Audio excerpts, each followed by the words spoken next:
Hello, everybody. I would move and get more into the streaming position, but Chief is on my lap, and that takes precedent. Oh, Bubs. Ah, Bubs. Good boy. Sorry. Now he heard me talking, so he felt like he needed to get up. He was so comfy.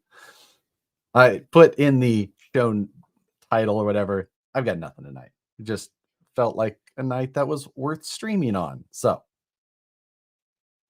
what's up? Happy Friday, everybody. I'm going to close that door so that Nicole doesn't have to listen to me so much.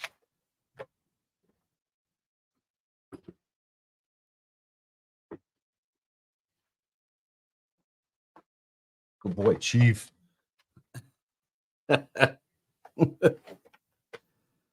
Anyway, so hello. Hope you all had a good week, cat butt.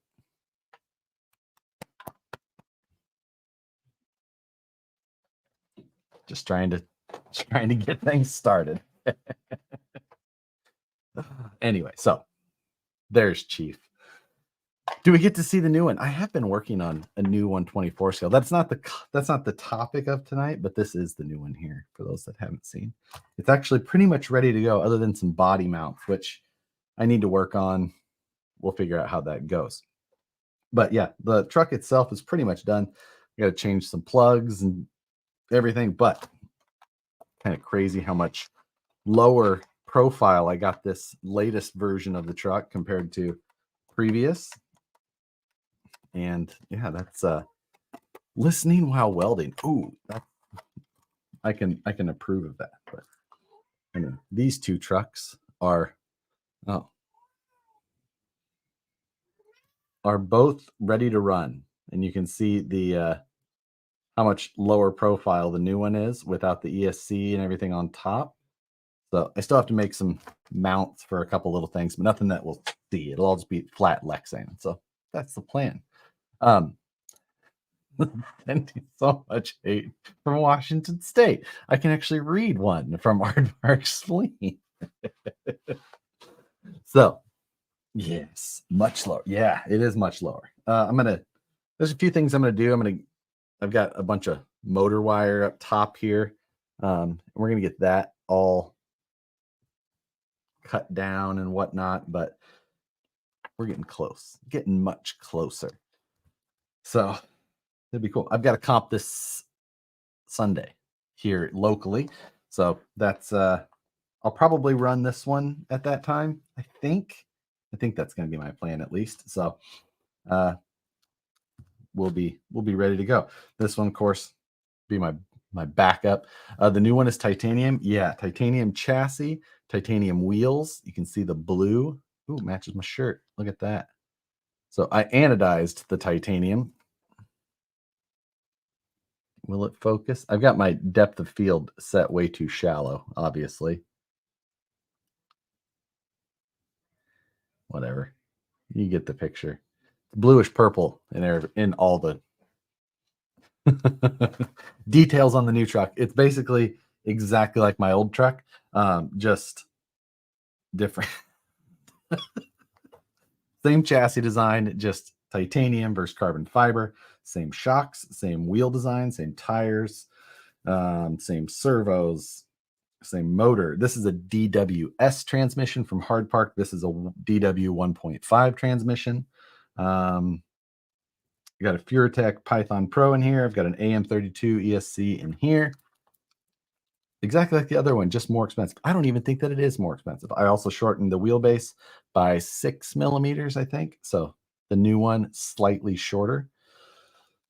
I went with brass front lower links, stainless rear links everywhere else. Yeah. Josh, do you have any type of affiliate link or promo for the VP site? No affiliate link, no promo. The only affiliate setup that I have for VP is my paycheck. So the more you spend there, the more I get paid. Other than that, that's about it. Did you switch motor ESC? If so, what to? Same motor, different ESCs is all.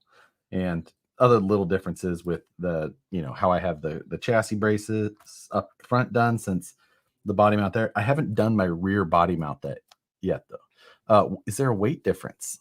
It's a great question. The carbon fiber should the titanium should technically be heavier. But I did go, but the ESC is lighter. So maybe. Any guesses? No bodies. We'll say no body. No, there's no battery in either of these either. The battery is out there. I could grab that, but I'm not going to. It sounds like work. I don't want to do that. So let's turn this on. I'll give you the weight of the first one first. You can guess from there, because otherwise you're just shot in the moon. So this one, RTR, make sure we're at 0. Yep, at 0. RTR, no body. I mean, I could throw the other body on. No worries. 368.9 grams. 368. Call it 369. Is that a Lil Jon song? 369. One moment. Get low. Isn't that from Get Low? Doesn't he say 369? Somebody remind me. Damn, that's light. Actually, and one other difference. I put a brass diff cover on the front of this one. I shaved it down and smoothed it, but the other one does not have that. 3.6 Mafia? No, I think it's Lil Jon. Well, yeah, it is from Get Low. So anyway, all right, this one again doesn't have the big ESC, but it is titanium instead of carbon, so it should be heavier. Brass lower links and stainless links versus all titanium on this one. Brass diff cover, so it should be heavier. Yeah, I think it's heavier.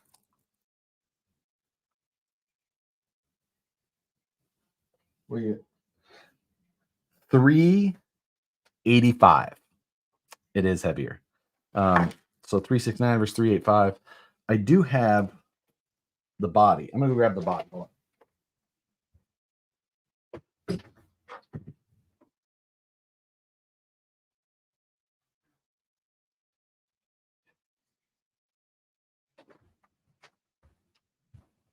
on.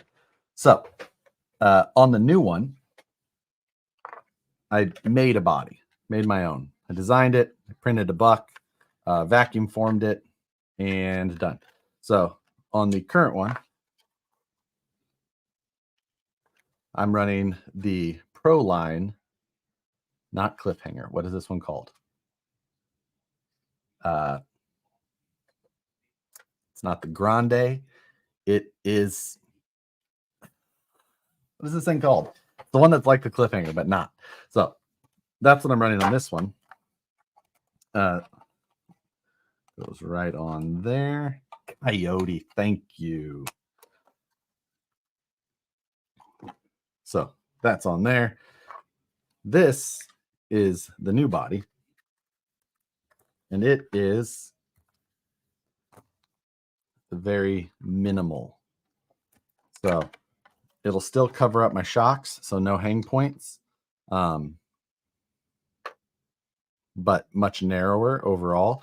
Same length covers from axle to axle, so I'm still legal for the class 2 that I'm running in, but we'll see if there's any weight difference there. So we were at 369, now we're at 384.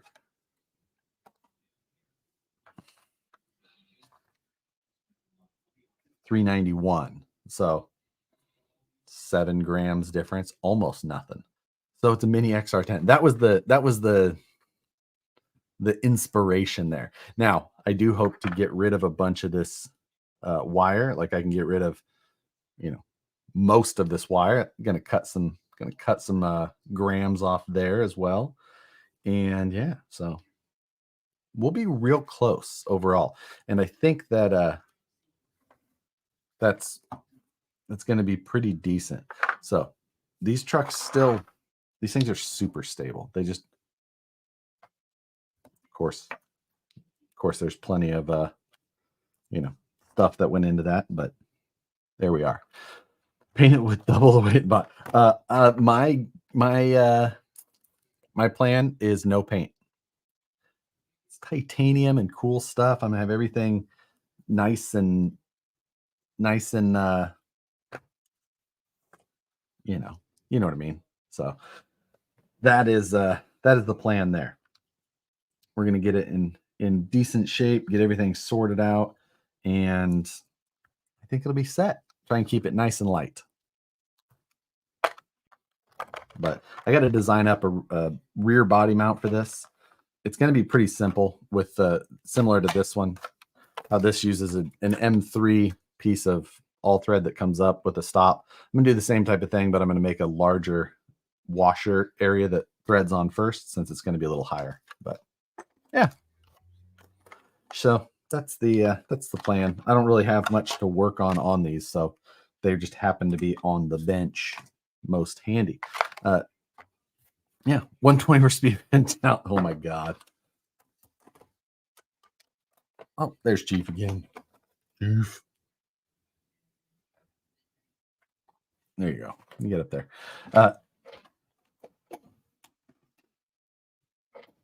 But yeah, not a. Where'd that go? What chassis are these? They're mine. I designed the chassis. I cut it out of carbon fiber, and then the titanium one I had done at Send Cut Send. So the titanium is thinner than the carbon fiber, so that was a bonus. But when are we getting a kit? I talked about it on my Instagram stories this week. I did the build along with the Fordyce, that one up there, and I was like, I could do a build along with these. I mean, the Fordyce, I was doing a lot of the engineering as we went. But with these, I was like, if I could source the parts to make sure that that everyone who joined could have the parts that were needed, because all the stuff I designed it around my stuff. Like it's it's the skid plate. You have to use the hard park skid and transmission. You have to use this and that. So unless you were using the exact same things I did, it wouldn't be any help. What is your front to rear weight? You know what? I don't have my corner scales here, but I could still probably fake it for you. If I just put this like that, and if we do that, so what's that? 248, and our total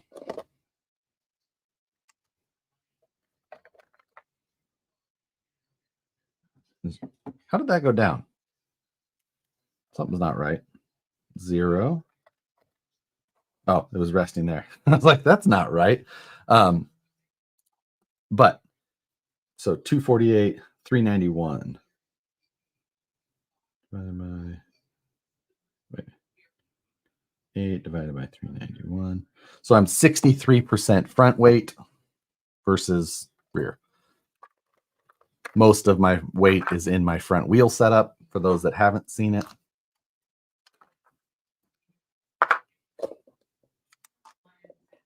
My front wheel weights are the fun part of this truck for sure. Empty spot in the shelves. Oh yeah, my VS410 Pro was there, and if any of you watched Tuesday's live stream on, I missed a super chat. I gotta go back to that. Tuesday's live stream on the Vanquish channel, I brought it in and we talked about like the history of the VS410. Wreck It Ralph, thank you very much. Can't wait for Beat the Creek new buggy build going. I need to try and get things for that booked as well, because I would like to make it out there, and that's the plan. So is that a body available retail? No, it is not. This is just one that I made. So I have a vacuum former here, so I just vacuum formed my own.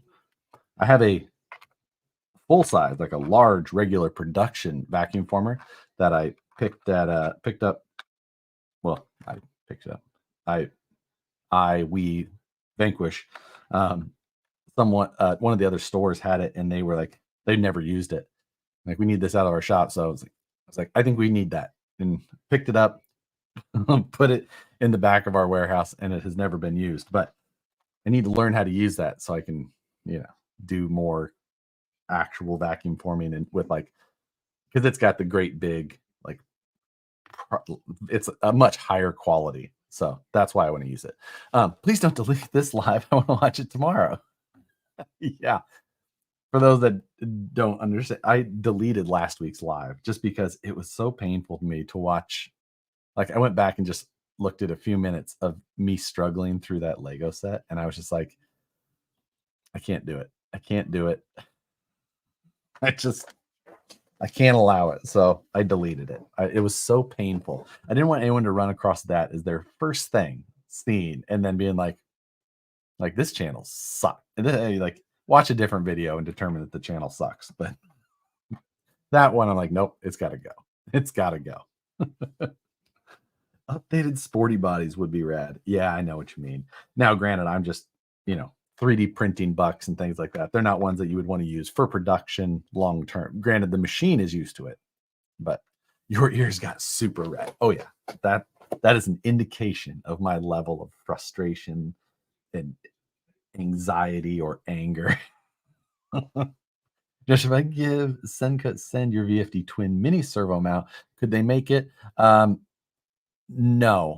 no, because it doesn't. It's you know it's got shape to it and the mounts and all that. So no, you would have to have a different file format and some different details for that to work. Toxic crawlers, thank you very much. Do you ever crawl your 124s at Falcon Car Wash? I don't know what my camera was just focusing on there. No, I do not.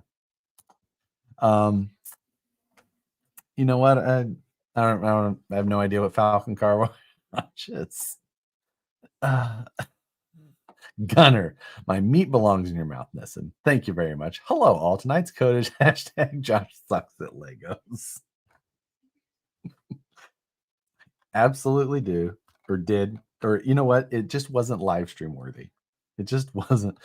But that code is for satisfiedjerky.com. So if you go to Satisfied Jerky, you can get 10% off your order if you use that code. You have to use that code with the hashtag.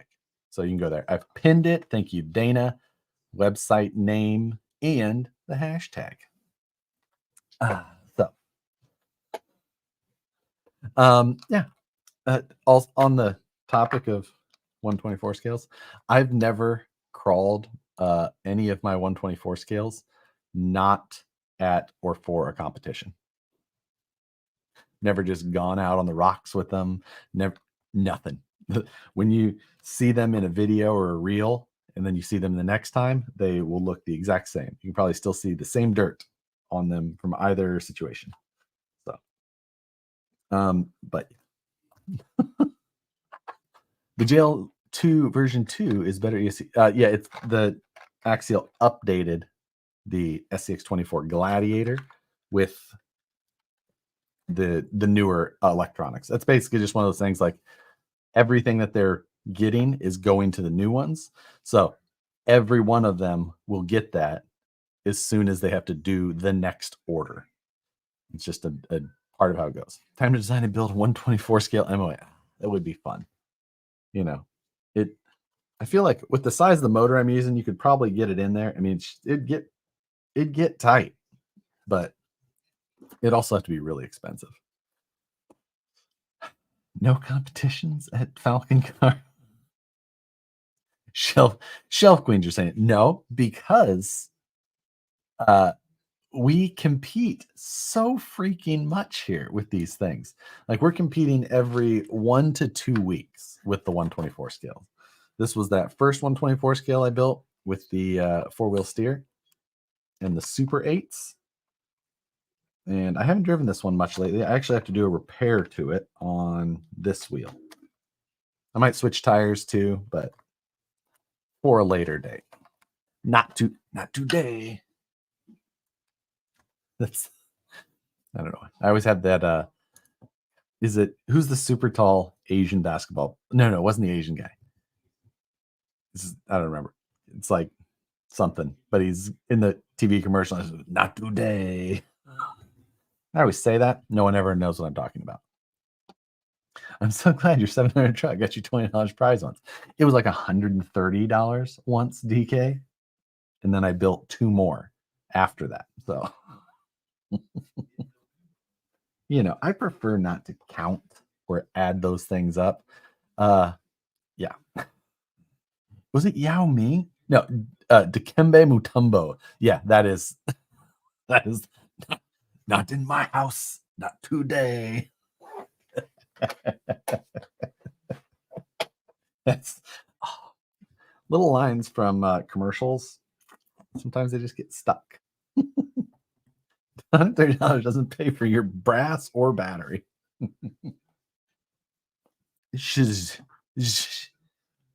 I've been working on my 124 scale travel case because I'm taking more than one car, and I'm like, I have this nice case to carry a car, but then I've got another car and I'm just carrying it in like a nerd. Like, I need both cars in the case with the radio and my spares. And foam is just like, it works, but it's not perfect. So I was like, I'm gonna and after seeing the Hard Park case and how he had the 3D printed insert, I was just like, yeah, I like that. I'm going to take that and go just much further. It's going to take me like 30 hours worth of printing to make this case happen. It's worth it. This VP machine, all the aluminum and brass parts in-house. Yeah, for the most part. There's some that are done, like pan hard mounts on the VS410. Those are done overseas because like the whole truck, when the whole truck is done overseas, that part is done overseas. So, but most of the rest is, wheels and axles and knuckles and all that stuff. That's all in-house. What's your favorite place to source Futaba receivers? AMain or Futaba's direct website, even though I've been admittedly running my Radio Masters more lately. This one without a wheel because I 3D scanned it. So let's see. Later, hold on a second. I'm going to see. This is more of curiosity on my own part. I just want to see how this works. If can I do a present, share screen, window? I can. Oh, this thing is so much better. Let me see. Okay, I'm going to remove that. Hold, please. I just want to see what I can add on here. Try and see if it'll show up. There it is. Can't show you all my files though. Once we're in there. Case number 2 is what I can't be carrying 2 cases. The shop that we comp in up here is a tiny little shop. So there's so little room to try and, already bringing in my whole case. Let's see what this looks like. There you go. So here's the case design that I've got going on now. You can see the radio insert is there in the center. Why is this not giving me the whole view? That's very weird. I don't know. Either way. So you'll have one car that sits there on the left. Chief. What a pain. So the car sits right in there. Now, you may think, well, the problem is with this, like if you change wheelbases, the car won't fit, except I thought of that.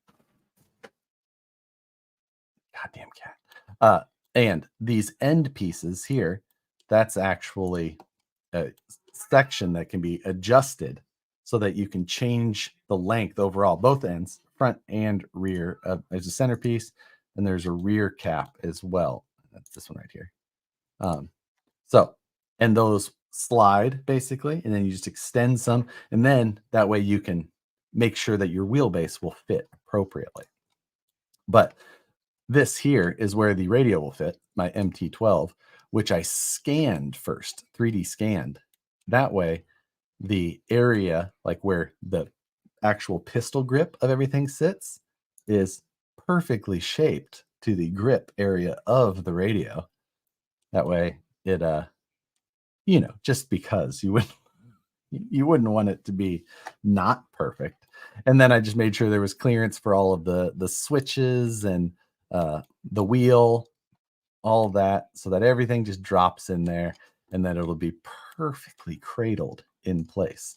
Harbor Freight case, yeah, this is the 4800 Apache case. So, and yeah, the underneath of the car itself, my Q8 charger will sit, and I have to decide what I'm. Whoops, that's not what I was trying to do.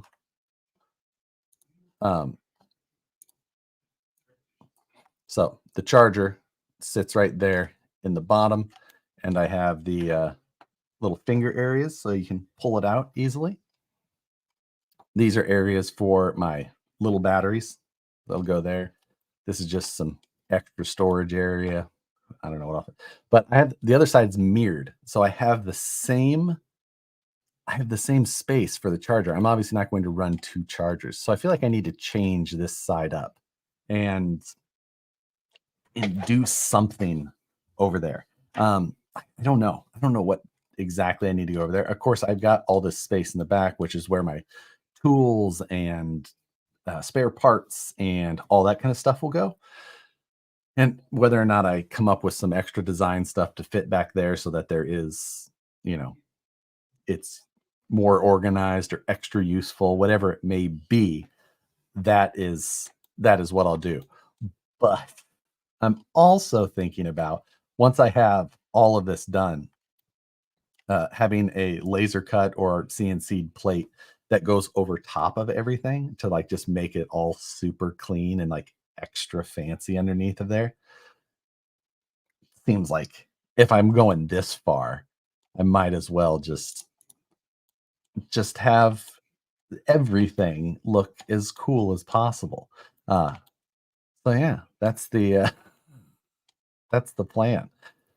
Make that side modular. It very well could. I could just, you know what? That's a solid idea, and I could just cut it out and make some sort of just little thing to drop in there, whatever it may be. The charger that I use, I just plug another larger battery into, like a XT60 size or something along those lines. So, and then I just charge my little batteries off that. I use one little pack. It'll charge those little batteries all day. A snack spot. Use foam on top. I could do the like EVA foam, or do the 2 color, stack it and do some routing in it so that it's looks fun and extra. That's super bougie. I love it. I'm really you really need a hobby.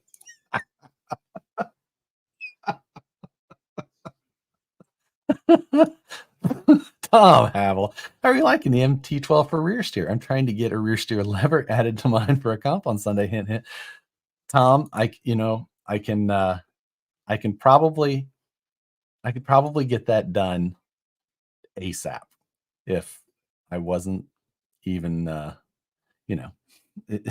yes, I can have that done, and it works excellent. I'll get that on the website like tonight. I'll get it done tonight. It's been said. I said it, therefore it'll happen. Maybe. But it can hold your airplane bottles. Has anyone ever told you you're extra? You need to add some LED smoke machine speakers for the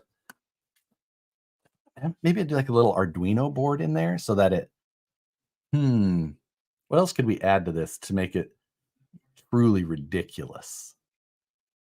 Telemetry of some sort back to the car? Could I do that? Hmm. Wait, I feel like if I where do the Uncrustables go? Do I need to keep them oh, now I feel like I need an Uncrustables slot because that's pretty an Uncrustable spot is pretty, it's pretty top notch. Go Gadget Pelican case. Yeah. But it's going pretty well, and I think that, once I get I haven't decided on what I'm gonna do for the back portion of it. Yeah. I told you a snack spot. Yeah, you know what? It was just the specificity that I needed. I needed that Uncrustable because Uncrustable is not a snack. That is a meal. Make the case drivable. Chapstick dispenser, what like one of the ones that like pushes in, you can push it and it'll pop out. I had a charger for the MT12. Ooh, a chart that's pretty reasonable. Like a USB power bank that's in there itself, right? With the yes. We need to do some Amazon shopping and get that for sure. I like that. That's a good idea. Especially me, because I'll show up somewhere and my radio will be dead. I know it. So a jerky needs a jerky spot. F those Uncrustables. You're right, Gunner. I think I could fit like up top. I can't have anything right above the radio because even on the radio, you see this little hook here, that little piece, that is the tallest point, and it interferes with the lid. So I couldn't get the lid would close, but I could tell something wasn't right. So I actually disassembled the radio and took that little piece out. So that I had to take, even though it's nice machined aluminum, I needed to take that out, but that's fine. The Joe ropes that I've been using, I just put around the handle anyway. So this one still has it in because this is the 4-in-1 version, and I'm using the ELRS mainly. But I'll just put the lanyard around the handle. Neat as a 10-inch sub and 1,000 watts. But the detail. I have a comp this Sunday, so I'm like, I need to get these things printing. I hope that I'm gonna start printing the center one tonight. So you it's my comment, bro. You know an airtight on this product? You know what? That's an excellent question, actually, because on the front of these, this little deal here is the pressure release, and that is where you can take this to go from vented to airtight. So I could actually, you know what, Aardvark, I should print or cut some vinyl for that so that I can put a direction on how to go airtight by just adjusting that. Son of a bitch. That's an excellent suggestion. I'm glad that you brought that up. Please post these files. Yeah, I mean, these are other than having to adjust things for wheelbase, which is still fine. It's just the whole cover plate idea, the CNC cover plate, that might get a little bit more difficult. Put a toxic symbol on it. Yeah, I'm going to work on the airtight part for sure. That's a fantastic suggestion. I'm glad. Hello from New York. What's going on? Everybody check in where they're watching from because I didn't pay any attention to that earlier. Ooh, auto start. Yes. There we go. That and taking a month to print without a bamboo. Yeah, exactly. Hate from Utah. Okay. Buffalo. Need one of those for my VFD car. Yeah, I don't know if you could fit a 10th scale in one of these. We'll see how popular this works. If it is, we'll go from there. Let's see. Stockton, not far from me. Call Gately, give him a list of equipment you need. Bobby, I need this thing to play music. Iowa, Vermont, Nebraska. Hey, Quick Ride. Good seeing you, Jim. Missouri, South Carolina, Washington, Saris, California. I don't know where that is. Utah, Tennessee, Texas, Estonia. Hey, Alar is here. Alar, you were brought up on last week's live stream takeover with Matt. I don't know if you saw that or not. Plasteredville, Sacramento. What's going on, Robbie? Michigan. Much hate from Maryland. Hello, San Antonio, Bristol, Tennessee. Love Tennessee. Fresno. Oh, Art. Speaking of Fresno, you're not.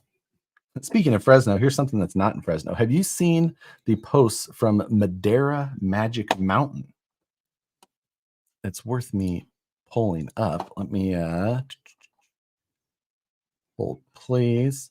Your driveway and your window. Let me go. Madera. I'm sorry, Madera Mystery Mountain is what it's called, actually.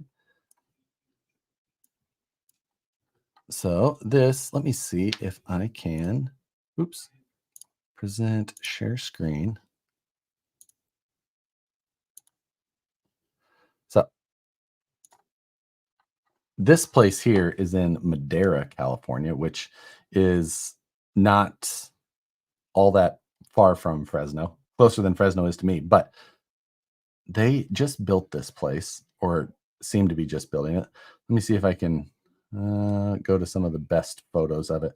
They're going to have an event there at the end of this month. And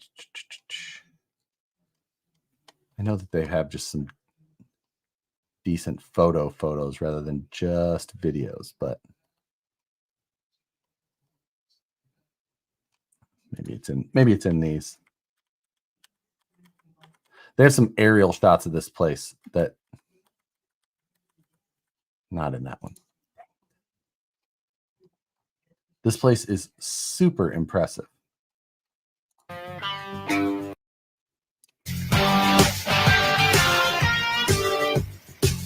Turning off the volume. I don't know if you guys were hearing that anyway. No. Dang it. I'm not going to look that much longer, but this place is. Here's all photos. Let's see if I can. I guess it's only in video where they have like the drone shots of this place. But the actual place itself is a gigantic part of, not gigantic, I mean, but really good size. You guys have to look it up if you're in the Central California area. Maybe what it's called. Crazy trails, lots of stuff set up. You can kind of see it there, but I don't know. It might be a few hundred feet long. Oh, we can hear that. Oh, sorry. I don't know what it said. Mine, it's playing through headphones that are over there. There you can see a little bit of this place. You can see what they built.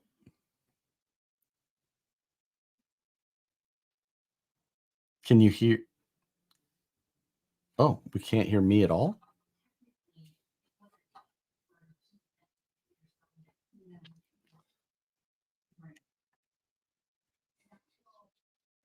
So I don't know if you can hear me now or not, but oh, there you go. Now you can hear. So you just couldn't hear me when you were over top of the of that super loud music, which I apologize. I don't know what he's saying. He's obviously videoing a lot of the ground, but yeah. I don't know where I saw the photos of the actual, like those drone shots, but it was super impressive. It was absolutely cool to see. Not now that we're all deaf. It was that loud, huh? I can understand that. No words, just piano music. Hey, at least hopefully it wasn't whatever you call it. Music that's maybe it was royalty free. A couple of hours for me. Yeah. I it's about 2 hours from me as well. Something I'm looking to get down to. I'm building one like that out of the Pelican rifle case for my VRD. Nice. Uh, yeah, one nice thing if you guys are CAD people, or you want to learn CAD, and this seems like a project that you'd be interested in, especially for Pelican, but also for these, you can go find the models of the cases. Like Pelican has the models for each of their cases listed on their website, so you can go there, download the 3D model, and then build your parts right from that, so that things are going to fit, which is a huge bonus. So something to think about. Sometimes it's nice to have something to build off of, especially something is correct, and then that you can make work from there. So think about it. I'll be at the comp at the end of the month at Madeira Mystery Mountain. Not Matt. I'm going to keep calling it Magic Mountain. I know that I am. So yeah, it looked like fun. I hope that I'm free that weekend and can make the trip down there, because it looks like it's worth it. I mean, as much as I love Fresno, words are hard. Thanks. Thanks, Phoenix. But yeah, so that's a little bit of what I'm working on. The case is something that I hope to get started tonight, because you know it's a big print. It's almost the full size of the build plate for each section, and there's those 3 sections. So I'm gonna have to, obviously print them at different times, but just that center one for the radio, I think, is like 10 and a half hours. 10, and that's on the Bamboo. On a normal printer, it'd be 30 hours. So if I hustle, I can get the 2 cars and the radio portion ready to go for this weekend. And if I really hustle, I might be able to get a top plate cover done if I CNC it myself. So you better hit print now. I know. I can't I just don't know if I've that's the hardest thing about the design, especially with like long prints like this, is just being like, okay, it's ready. Like I can hit print now.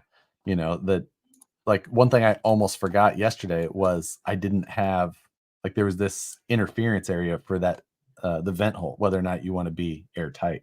So I was like, oh, so I put that in there to make sure that would clear.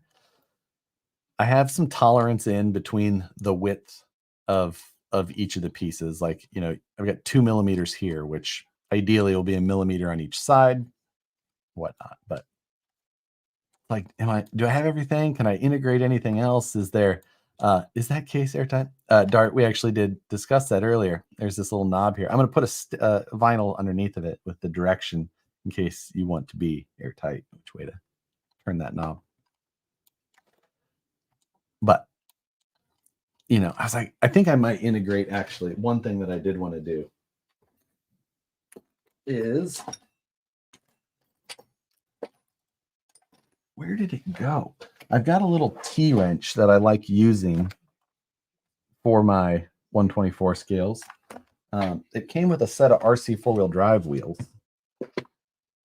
It's the only thing from RC 4-wheel drive I've ever really liked. That's probably not true. I'm sure they've had other things that I've liked. Damn it. Did I lose it?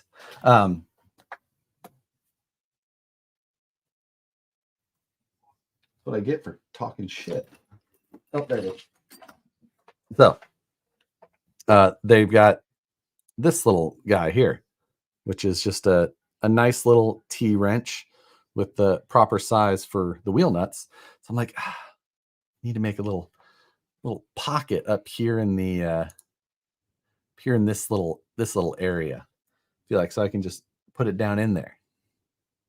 The uncrustable Capri Sun storage area. Dead space in the yeah, we have lots of room for things back here. An emergency Capri Sun, also not bad. A bougie pen holder or money clip. Ooh. You know what? Having a place for an emergency fountain pen though, not bad. That's a cool little tool. Axi tool ax Axial made? They had one like this? This one's from RC four-wheel drive. So I got it when I had their set of their Steelies. Um, I don't remember one that Axial ever did, other than just a regular little crappy little four-way. Jack Daniels bottle. I'm not that. I have too much hair on my chest already. So, yep, came with my SCX24. One of these? Are you kidding me? I just got a. Oh, did I take all the parts back to the office? I just got that Power Wagon that I was playing with, and I took it to the office and was playing with it there. Dang it.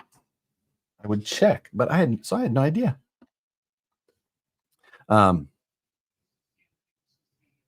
That's different than the four-way from Axial. Okay, that make a spot for Matt's 5-panel hat. I will have nothing to do with transporting one of those. Wait, does it come with the RC4 Drive 1.0 Steelies? Yes.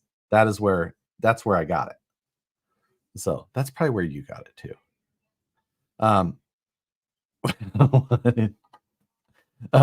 P365 would fit in that case. Oh, hey, November Foxtrot also is in California. So I think the P365, they made a California compliant one. We don't talk about that on this channel.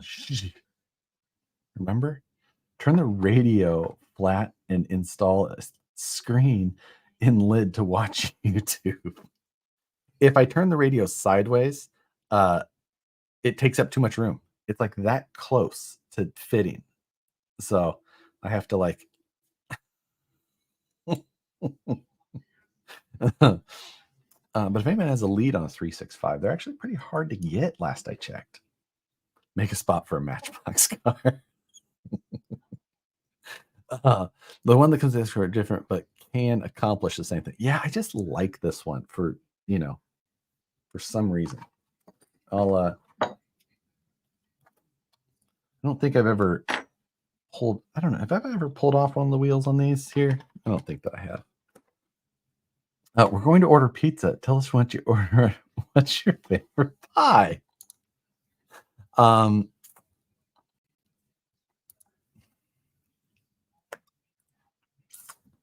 Cheese and jalapeno is my preference for pizza, or barbecue chicken with like a spicy barbecue sauce. Super good. An emergency Matchbox car. Do you need a spot for a first aid kit? You see, these are the good questions. That's for real. Yeah, they sold out instantly. Got my 360 XL. Yeah, see, I just need to go order, but did you discuss the new Sorka tire bands? I have not. I did see that information. And they banned the megalithics and the one of the other ones, which was like the lamprey or something like that. Both of those make sense for me for them to ban. It doesn't surprise me at all. I mean, the megalithic is it's pretty much like a rupture. So just that doesn't surprise me any. So that's but honestly, I don't think I'm building anything Sorka this year. So it's because I'm gonna build for the We Rock RC event in June. And yeah, that's really it. Ooh, Molly panel inside the. That's a good idea. That is a good idea because right now it uses a foam up there, and inside of this, I had actually on the side here. You see those two holes. So since I lowered the truck down into the case, down into the case further. I was worried that the foam from up top isn't really going to get in there and hold the truck. So I was worried the truck would be bouncing around. So if I take and a second, find browser, isolate. So on that side, those holes go through and they kind of make this loop. And my idea is to be able to take and put some elastic cord through there, and those will be able to reach across. And on this side, I'll put in a like a hook type system that is adjustable up or down, so I can just bungee across and keep the truck held down. Depending on what height it needs to be, I can get these put into position, and they'll be installed fairly permanently. Or maybe I can put in some threaded inserts on the back, something like that.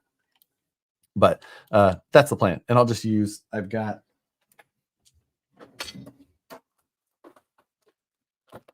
orange elastic cord already. So that'll be easy to do. That's my plan. It'll match the color theme of the whole deal. But I kind of thought through that process a little bit already as well. Printer strap that goes across and fastens with body clips. I will lose body clips.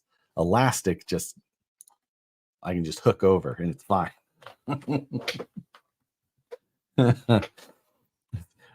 Make a new middle section for your EDC radio V2.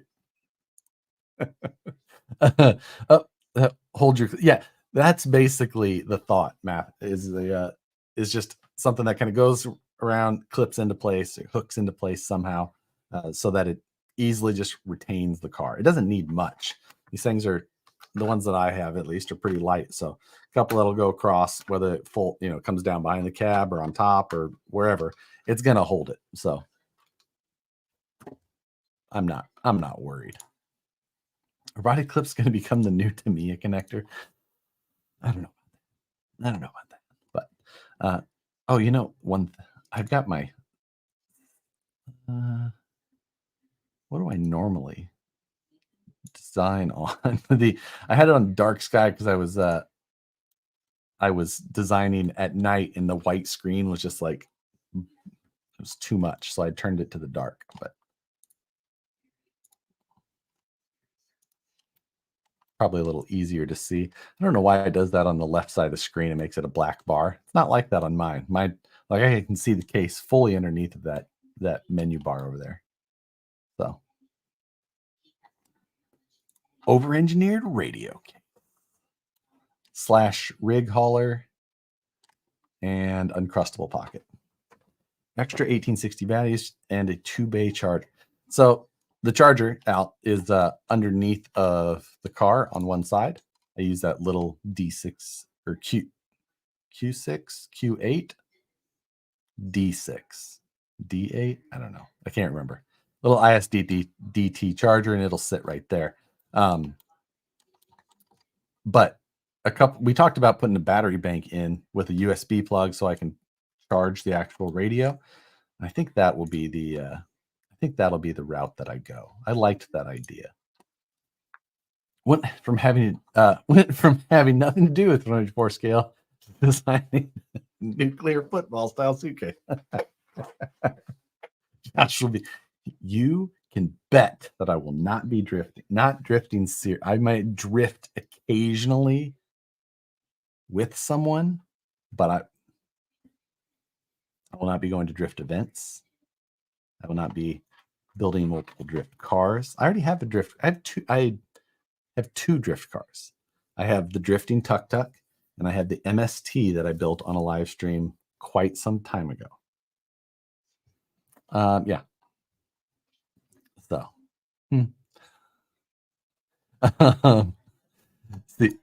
definitely see room for 4 Uncrustables and 2 Capri Suns. I like your ratio. The 2-to-1 ratio is solid. I am concerned about the height of the Capri Suns, and I still have to have room for tools and all of those. So I've got concerns, but I think we definitely have. I mean, this is so much room for possibility at this point. What shocks do you prefer in the 1/24 scale? I am running the Proline shocks. I don't know what, I can't remember what they call them, but they're their little, see those little things? Focus. They're the shorties. They've got a long version of them and the short version. And I really like them. They're nice and smooth. They, you don't overfill them. You just put a little bit of oil in them to keep them moving. I do not like the crazy flex style that people go for. That is like just like 1/10 scale. You see the guys like YouTube, like, oh, look at this killer Jeep build. It flexes 90 degrees. Like, you don't crawl for real. You do YouTube crawling only. No one mentioned a Starbucks cup holder. Because that's a real world concern for me. I drink a lot of espresso. That's a really good point. Yeah. That's a cup holder would be clutch. The other thing is though, is that I use this case often for a seat.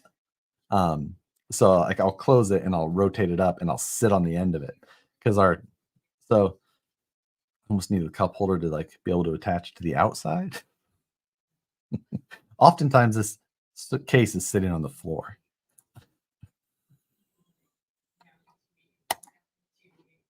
There we got to the ones that I can't read out loud from our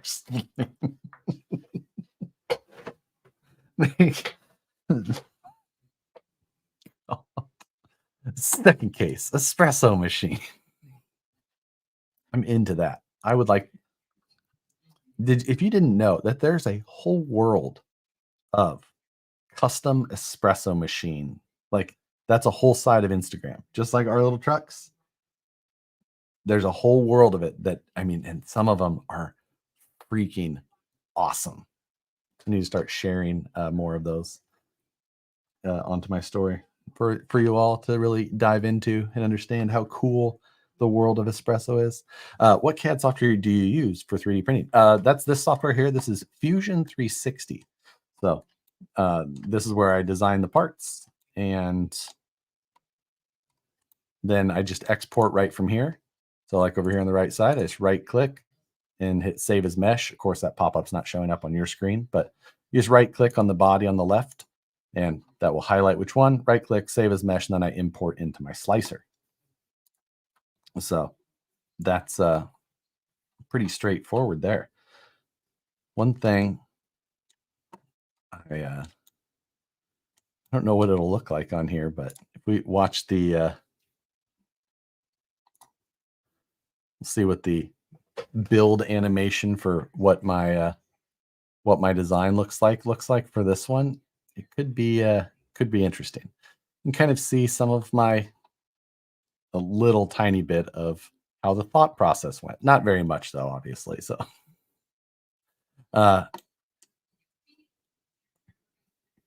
building the charger and dropping it in place, cutting a space for that, adding the hole. Let me see if I can. It will not let me zoom in while it's doing this. Otherwise, I would move it for you. Placing the items into place. Stop into the Norm Sailor shop on Donner Ski Ranch Road. He has an amazing espresso machine, antique, full brass and copper. Interesting. Are you slicer? And your slicer is on your Bamboo? Yeah, Bamboo has their own slicing software, which is based on the Prusa software for the most part. So that's basically what I'm using for that. This is when I was doing the radio. I did the radio area actually with surfacing rather than doing it like normal solid modeling. So let me see if I can hit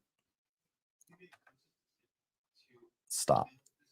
Escape to abort. I did. See if that worked. Let's see. Use those tiny linear actuators. The truck out of the pocket.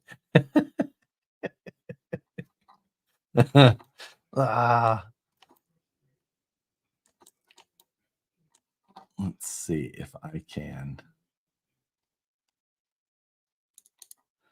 Let's see. Roll history marker to here.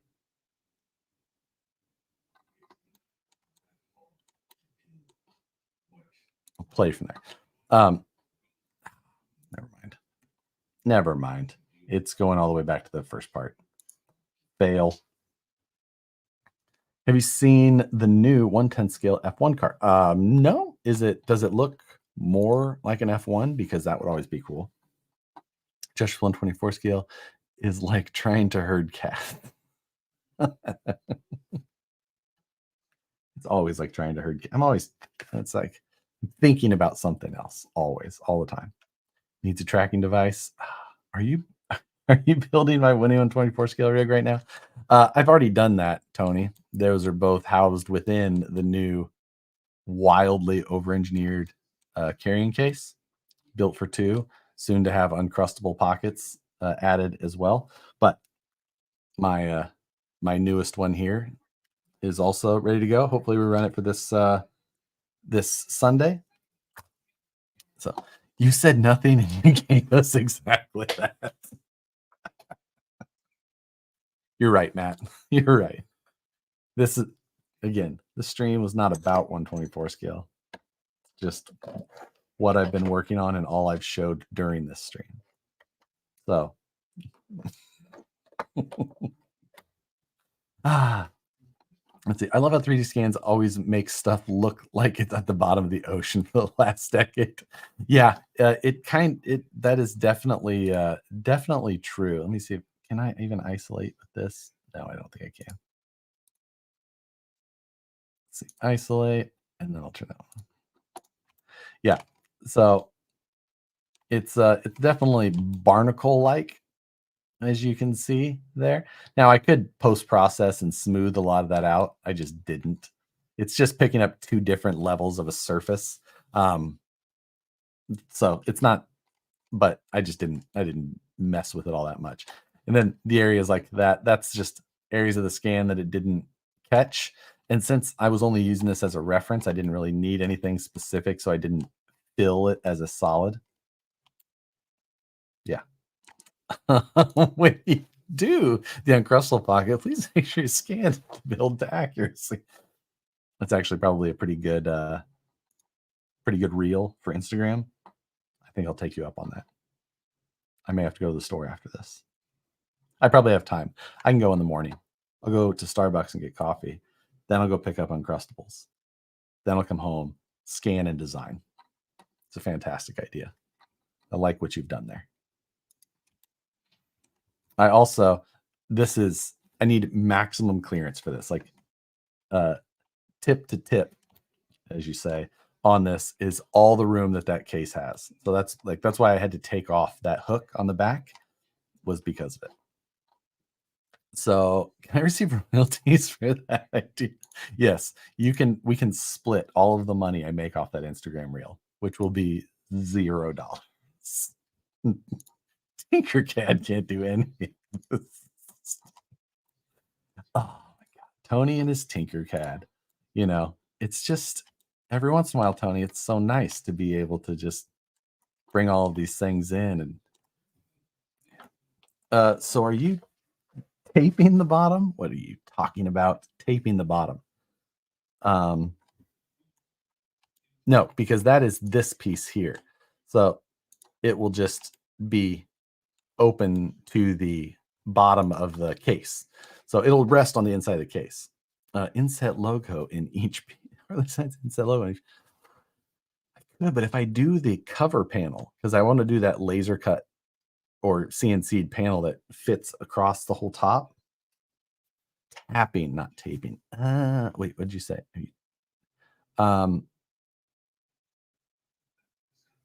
Tapping the bottom? No, I don't think so. I'm probably just going to double side tape those things in place. Can't believe you haven't welded up a scale drift track like the one you. I've thought about it actually many times. Actually, if you go back on my Instagram, one of my super early, like 5th scale It was a long time ago, like maybe 2015, 2014. Yeah. Sorry for running late. Are you printing the insets or getting them molded? Printing. These will be printing. Molded sounds quite expensive. These will be 3 separate sections that will all be printed and will take quite some time. Yeah, it won't be tight enough to press in. No, because I'm always a little leery about trying to make things that tight. And if it's just a little too tight, then it's just like reprint it and take a millimeter off. So, like you can see here, this is a 2 millimeter gap, I think. Nope. 2 millimeter gap. So, um, that'll give me a millimeter on each side, which should be enough tolerance to make sure that they both fit. I do have to make a couple little adjustments just to make sure that, um, you know, like if I do my cross section,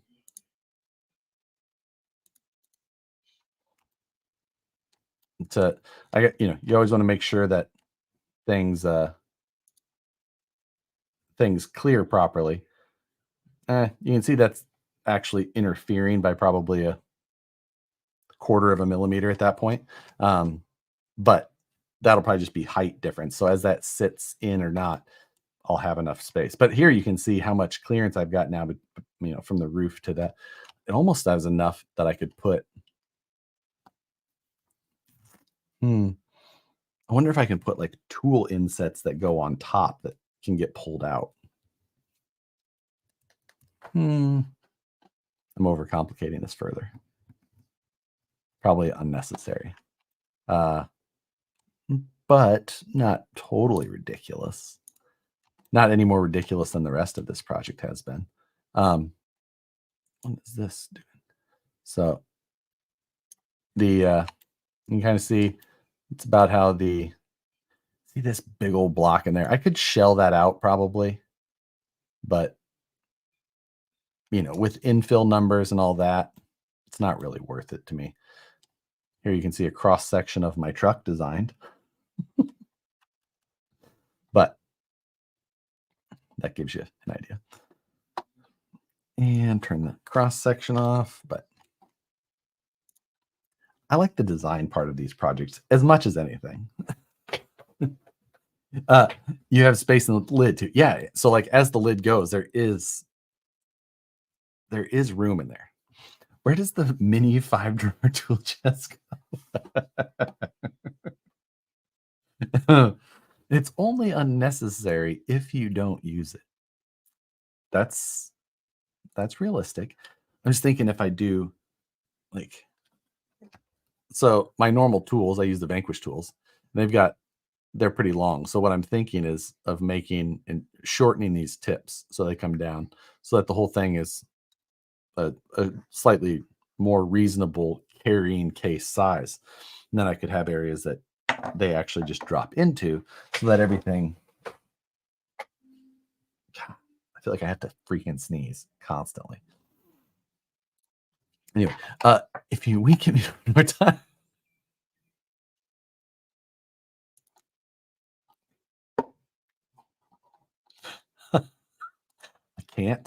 I can't flip down shelves for the lid. I liked the Molly panel lid idea. You can always use the CCXRC tools. That's right. But he has that weird size. And these have bearings. I love my tools. I love them. But I think Tony, did you ever get the little powered screwdriver? Did it end up working with the tips that you had? Be interested to hear. I swear to God, if I don't sneeze soon, it's gonna drive me nuts all night. Yeah, and Crustables and Capris would fit in the lid on Molly Pan. So yeah, but geez, Ironmark, yeah. I got the Squire today. Be interested to hear how that worked for you. But yes, I do love my Vanquish tools. So I have a set. The other thing is like for the 124 scale, I really need like two sizes, 050 and 1.5. So, you know, maybe if I wanted to modify one of these and turn it into a nut driver for one, since I don't have that size nut driver for mine, I could do that. Um, just like turn down this shank on the lathe so it would go into one of my nut driver handles. But yeah, just say pineapple a bunch and the sneeze will leave. The sneeze will leave. Is that what? Oh, I can't do it. Anyone know where I can find a pair of clear 2.2 SHRs? I have a pair new in package. I just need to complete the set. Ooh, that's an interesting puzzle piece to try and solve. I'd be interested to hear how that goes for you. My DeWalt gyro died on me. What? I think the switch went bad. I wish VP made a speed bit driver handle with bearings like that. I know what you mean. I freaking love my DeWalt though. So like I would have a hard time being like, yeah, buy ours. You should instead. DeWalt is so nice. Freaking love it. I'd buy another one. I have two just so I don't have to change tips. It's so worth it. And those things have so many hours on them. The bits don't fit. Oh, it was close, Tony. uh, tool length won't matter on the Molly panel. You'll have enough room. Med kit, one side tool. Yeah.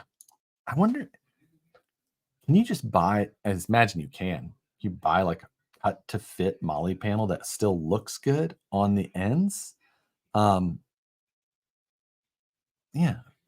That, because I need to find one that fit. I'm gonna go through all this work. It better fit right.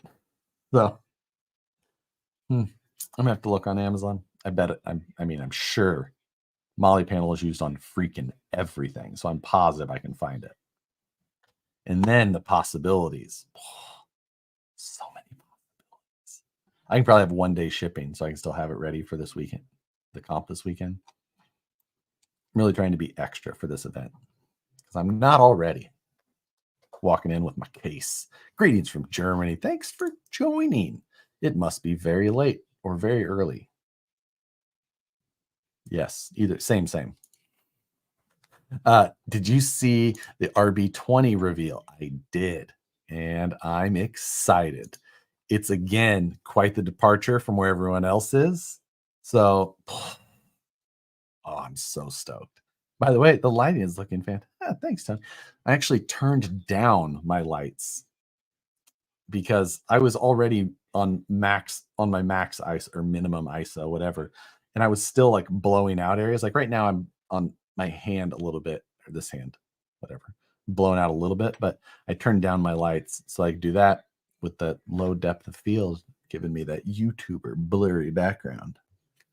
And then I did the what do you call these light WLED lights? And it's so nice because I can just kind of come in here. I'm like, you know what? I want to do red. So I'll make that one. And then we'll do. Now, the one thing is don't ask me to change the bottom one, the orange there, because for some reason that controller is no longer communicating to the Wi-Fi. And that's a problem. So, yeah. Tom Havel. If you're going to accessorize the case, you should probably keep a bundle of rope paracord because you never know if you're going to be embossed. You know, you're right. Best. There's no doubt that you just never. What are you gonna do with rope?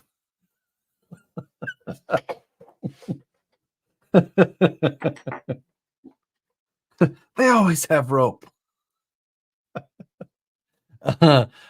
Best UDR rig. Isn't there only one UDR? You've never owned it? Or is there something, is there UDR something short for something I'm not aware of? What are you gonna do with rope? Your Molly panel. Why don't you CNC out of carbon fiber? What size is this panel? Let's see. If I go from that line to 300, let's, is this less than 500 millimeters? Oh, 453. I do have 400 by 500 millimeter carbon.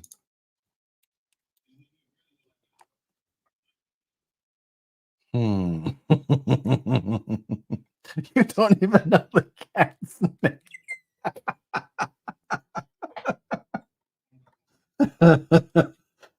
Rock, where's my cat?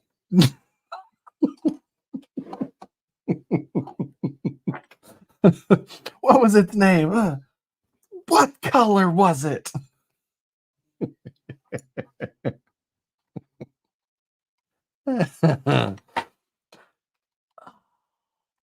I could technically do a carbon. Can you use brass rings in carbon fiber wheels? Yeah.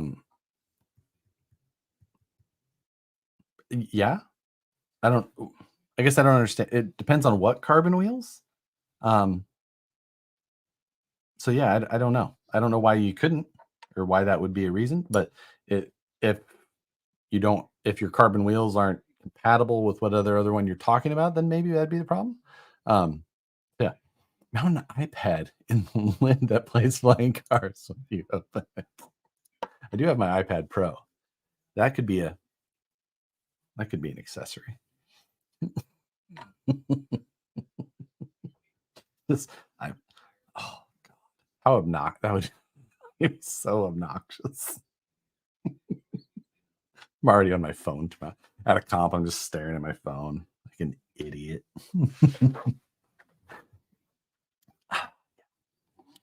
I mean, what kind of now I'm curious. Amazon, Molly panel. There it is. Am I saying it? Mole? Molly? How do you say it? I'm sure that I'm.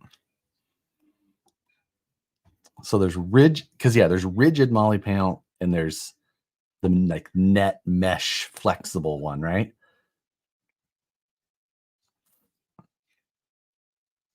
God, it almost does look like it would be easiest for me to just cut this. Pelican Easy Click is what you want. Okay. I always thought it was mole. Mole, mole, mole. Mole, mole, mole. Yeah, those panels are pretty simple. So, said like the name Molly. Okay, Molly. Yeah. What was I saying? That's what I was saying, right? Okay. Even if I don't cut it out of carbon, which is reasonable, I could still cut it out of ABS.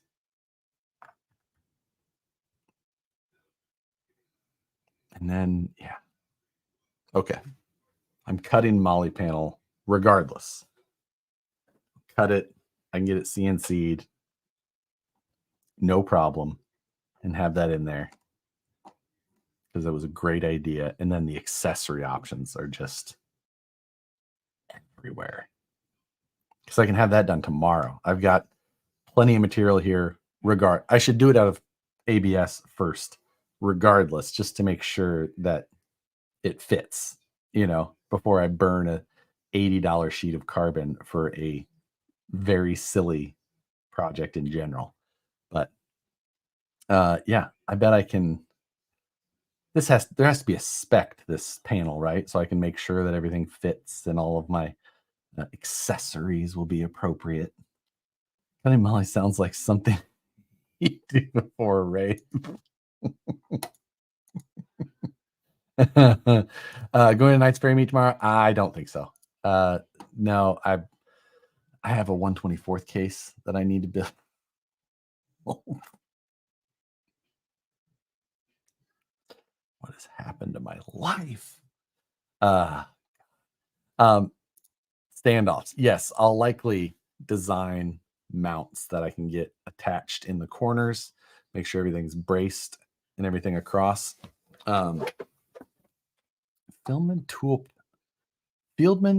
pallet for 1535 Pelican Air. Searching. Let's see what this is. Sorry, where'd it go?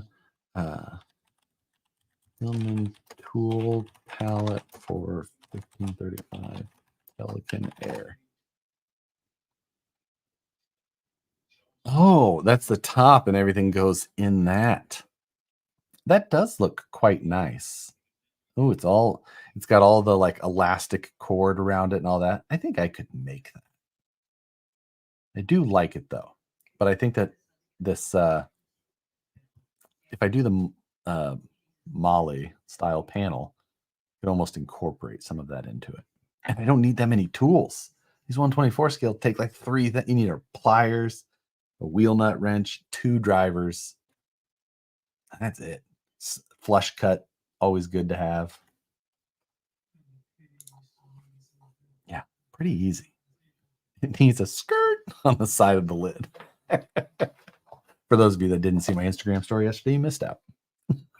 Jeopardy be wild. Let's see. 1 inch squares, the cross section are the same, super easy for the line. Yeah. Done. Flesh cut. Listen, anything can be a flesh cut if you use it wrong enough. Josh, you can never have enough tools. Shame on you for saying otherwise. I'm saying in this case, this is going to be a very specific 124 scale case. After that, maybe we expand and I make one for my VRD. Because, and honestly, I absolutely should make one for my VRD because the nice thing about this case, well, at least for the 24 scale stuff, is that I just put all the stuff in there and I leave it and it's set. It's there when I come back. It's all done. So I didn't have to, I don't have to go find it, grab it all back up, forget something. It's just all in there. And if I have one for my 10 scale, then I'll do that. Yeah. Let's see. Does the Killer Body Gladiator fit on the TRX4? I would highly doubt it. The TRX4 is a kind of a bulky platform. It's hard to fit things on it well. I would think that you could get that body put onto a VS410 much easier. Yeah, the rest of it would just get large. You printing the case? No, this is a Apache 4800 case. Just Harbor Freight case. Being how much I'm using it, I should just get a new Pelican Air. I've got one of those, and then I've got what was the other one that I had? There's another one that's like the Pelican Air that I use that's also orange. But yeah, VRD. I waited weeks to be able to get one. Now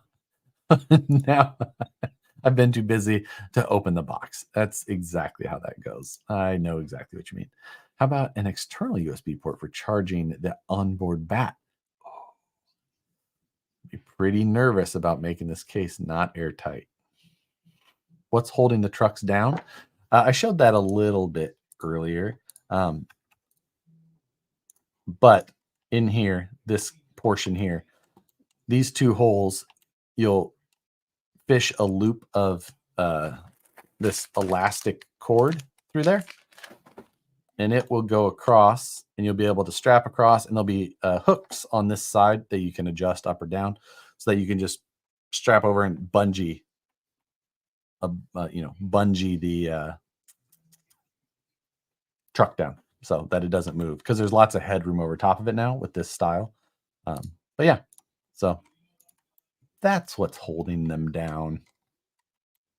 I thought about that because previously how I had it now, it just sat in foam and then the foam lid came over and it couldn't go anywhere. Gravity.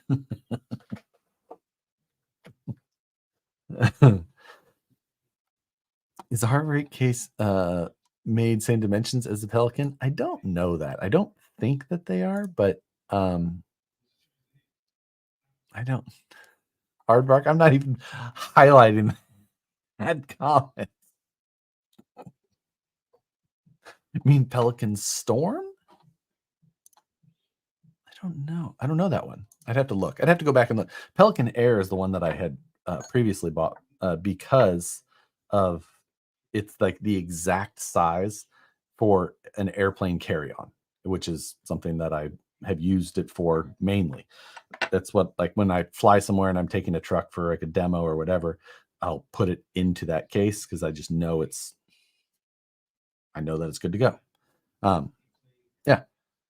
Hey Josh, I'm making a custom 110 scale trailer and I'm trying to do the lift jack at the tongue. Any suggestions on how to do the rotating piece on the bottom of the jack? Any suggestions on how to do the rotating piece on the bottom of the jack? Are you talking about the wheel? The wheel or the foot? Rotating piece at the bottom of the jack. I don't know what you mean exactly. Other than, or you mean the thing that holds the wheel? Now I'm super curious. You need to let me know. Wireless charger with blinking lights. Oh, wireless charger through the case.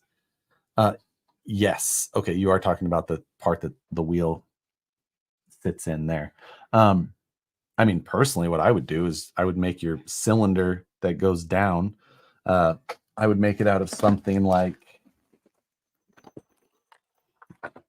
I would just go on Amazon or whatever and pick up something like these, which are they're just threaded posts, aluminum threaded posts. These have a hex at each end. You don't need that though. If you get the round ones, they've got an M3 screw on the bottom and the top. And if you get the right length, then you could just make your U at the bottom of it, screw it into that. And then the top one, if you had it and you just had a long screw, a piece of all thread that went in it, and you turned the handle, it would thread in or out the actual front, thread in or out the cylinder that is the actual jack itself. So yeah, I mean, that's how I would probably think about doing it if I was going to build one.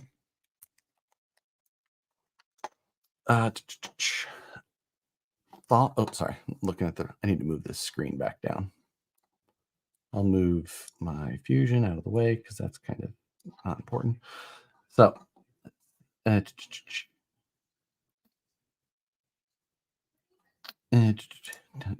they come out of the case? Why not its own lid?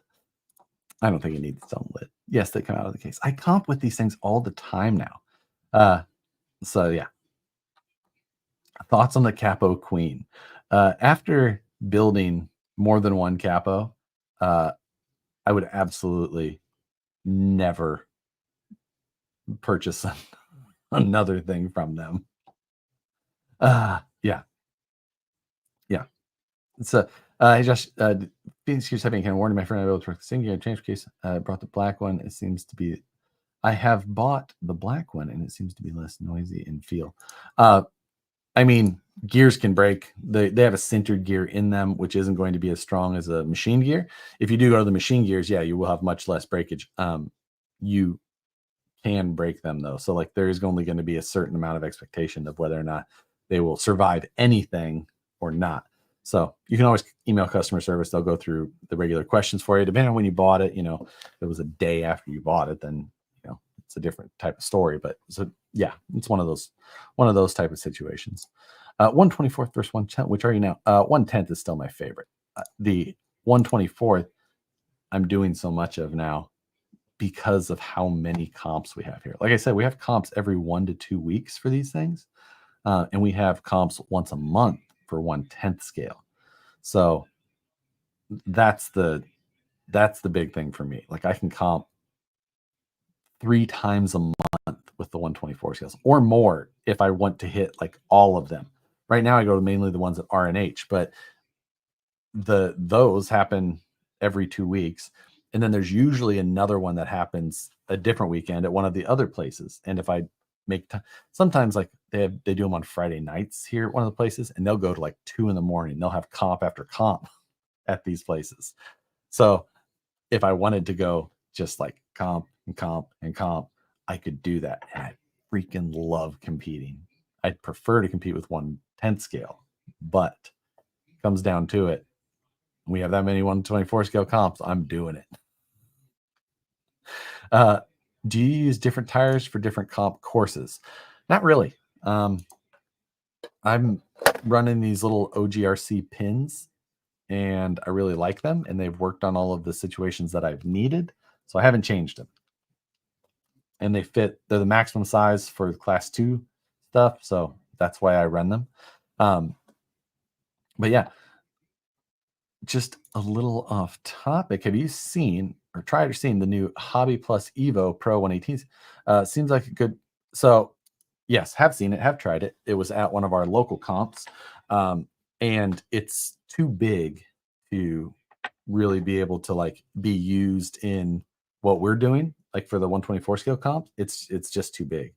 TRX4Ms and that are both larger than this stuff, and for the competition stuff that I've done and been to, it just hasn't. It's not the right fit. It also did okay out of the box. It was the brushless one, so the nicer version. It's I don't know. It didn't have any of the things that I really wanted. It didn't have real low center of gravity. It didn't, have as great a steering as I wanted. I don't love the portals. I don't know. It just in the end, it didn't end up checking any of the boxes that I wanted. It looks good, but beyond that, it didn't have any. It didn't check any boxes for me, which doesn't mean that like if you're going outside and crawling these things just wherever and you want something smaller, it seems like it would be better off. But it's not what I'm doing. So it just didn't do anything for me. Josh would build 3 Orlandos before another Kappa. That's probably true.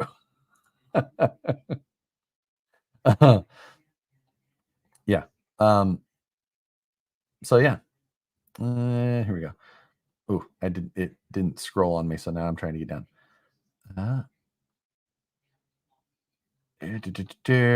How about stance link spending on the first day of normal use? Seems like a common problem being ignored. I have seen those links bending. Yeah, I crawled with that stance quite a bit and didn't bend didn't bend mine.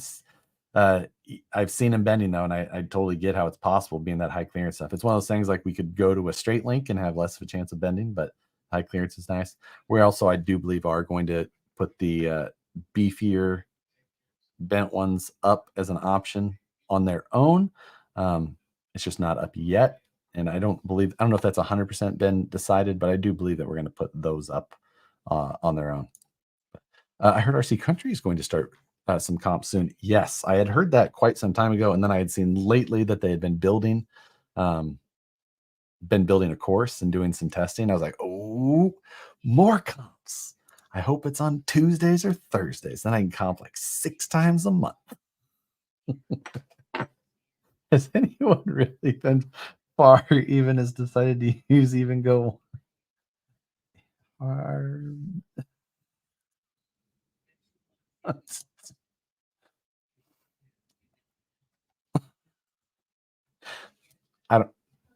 I cannot with aardvark. Only reason I asked is you could make tire. I don't know. I don't know what that was in reference to. Yeah, sorry. Would be comping more if they were 20 these were 24 scale sport. Like that's basically what this has turned into for me. Like it's just super minimal, lightweight, made super, sporty style body. It's Is my sporty here? Yes.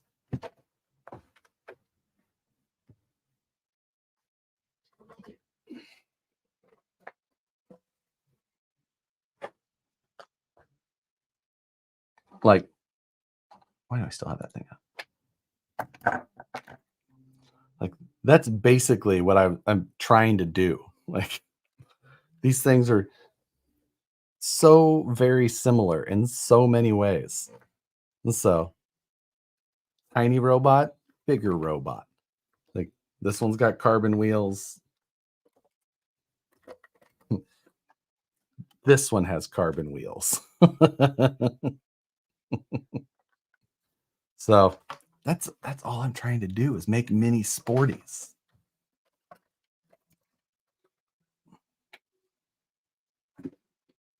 Well, since unfortunately I deleted the last live stream, I do hope to get this thing out and crawl here short or crawl. Idiot. Drive it shortly. I'm gonna try and take it to the dirt oval. Just don't forget a spot for your Vanquish fountain pen. I know. I hope. Where else? Oh man. What do you think the FMS crawlers? There's I've had 4 or 5 of them. I have a brand new FCX 24 in the box right there. Don't like it. Don't like it. I've had a bunch of the other ones and I've never liked one of the. I feel like they've got like so many things that they're like, try this, then try that, do that, and none of them have. It's like, you know, sometimes you like people get like 90% of the way there. It's like I feel like FMS always gets about like 65% of the way there. And it's just like this is missing way too much for me to be further interested. Uncrustables are best eaten after 10 minutes of being taken out of the freezer. Bread is soft, but the peanut butter is still frozen. Don't know. So JR, that is complete. That is 100% the way. Most of the time that I eat Uncrustables, though, I get them at the grocery store, and then they go right in my cooler because, like, when we go to an event, trail, whatever, Uncrustables are the best trail. You put them in the cooler, and it's not quite freezer. You know, things will slow, but it keeps them right at that. They get a little bit. Bread gets a little softened up because it's not. It's perfect. That's 100% the way to eat those. So yeah. Will BeamNG work offline from my laptop? When to tell you to work? Oh yeah, it's BeamNG is not an online game for the most part. There is a multiplayer, but it's like a mod. The game itself is just a single player thing that's made for. So yeah, as long as you have it installed on there, you can be offline 100%. Really shouldn't be allowed in a 24 scale comp. I've seen it in a couple, but yeah, it fits. The CR8 or the Evo Pro, things like that. Yeah, I'm guessing you're right. What's your most expensive 110 scale car? That'd be my Ripper. My Ripper.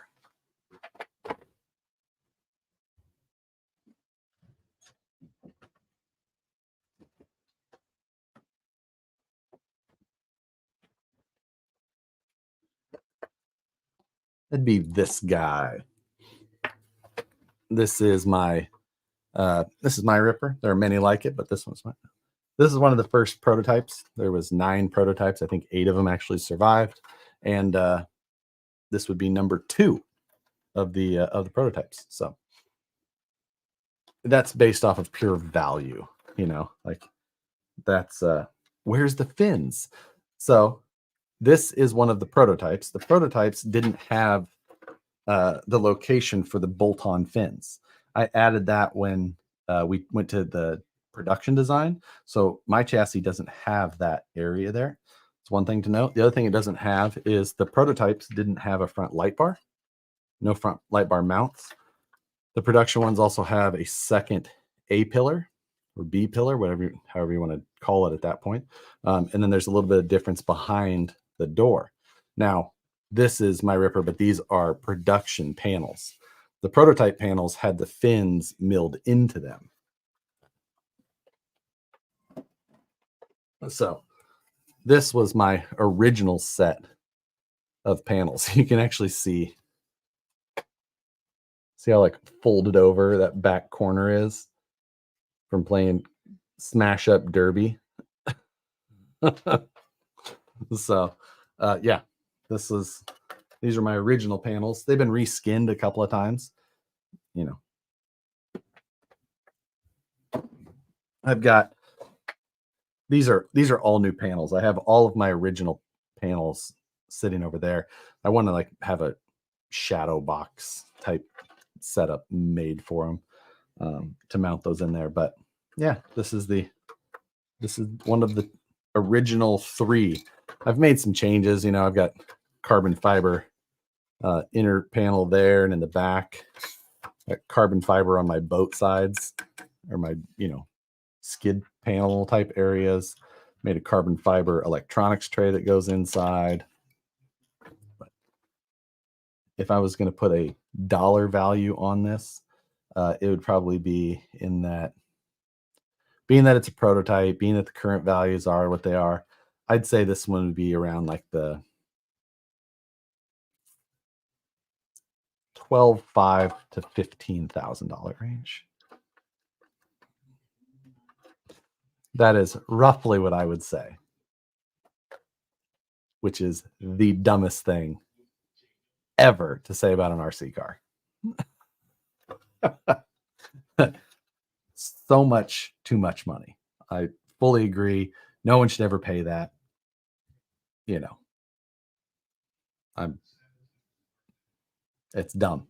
But there you go. For a RC car that I haven't driven in 18 months. Yeah. You know, what can you say?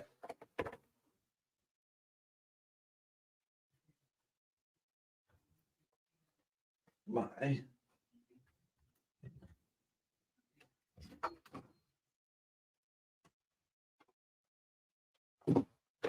Ooh. My Porsche, I know ripper money, but still, yeah, I know exactly. The Porsche is the one that probably cost me the most to build. Just in the amount of materials and the parts and things like that that it took, this one would be the one that was the most expensive to build.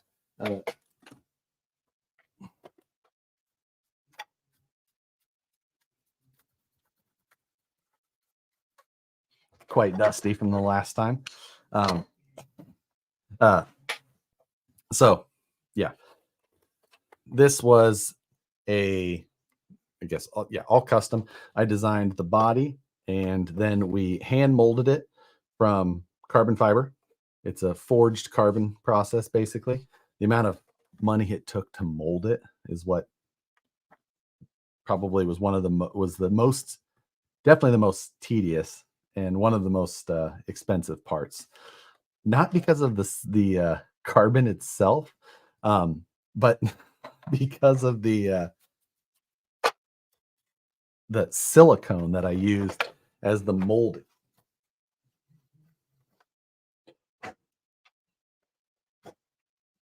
Ridiculous. So the doing the body was wild expensive, but was super rewarding in the end.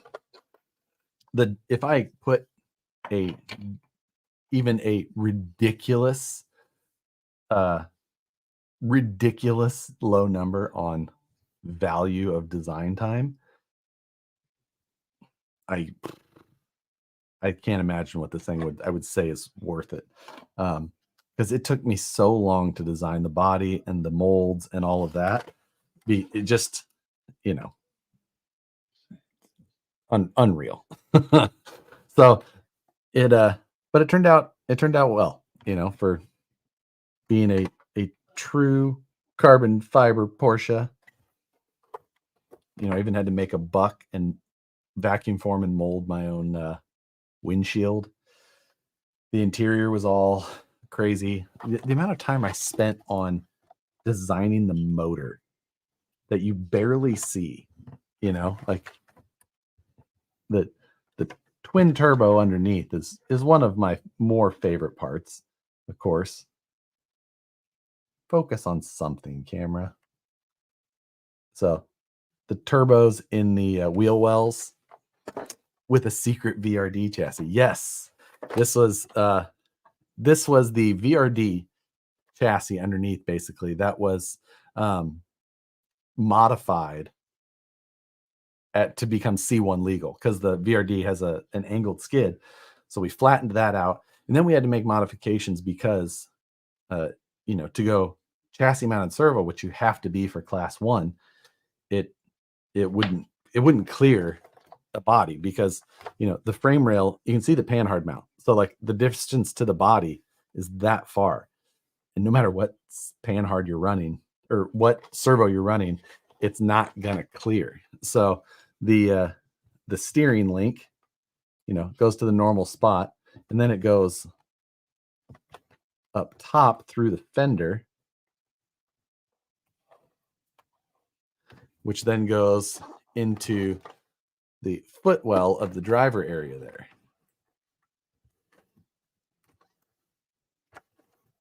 So the servo sits right there. Right there. Let's see. Oh crap, this was not scrolling at all. I apologize. Let me buy the River 15K. I still don't think I'd sell it, which is still so dumb to say, but I don't think that I would. Like, even if someone was like right there, front here you go. I don't think I could do it. Just something about it. So you built TF3 steering, but better. Yeah, it worked. It was it's like TF3, but worked. So yeah, putting the servo back there helped a bunch because it keeps it super low. You know, the bottom of it is right down here in the slider area. Clears everything. And yeah. Let's see. Is that Porsche body screwed through the rocker panels? Yes, it is. So it's 2 bolts on either side, and then it will actually come up and off, which it hasn't been off since it was put on the first time. Actually almost nervous to take it off, but now I want to just for curiosity. Porsches are the only builds of yours that I like. Thanks.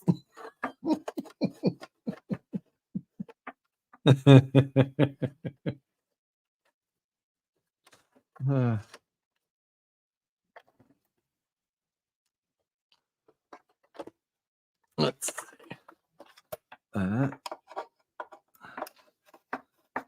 Where do you think he had to hit? Wait. So yeah, the idea came from the Tamiya high lift, actually.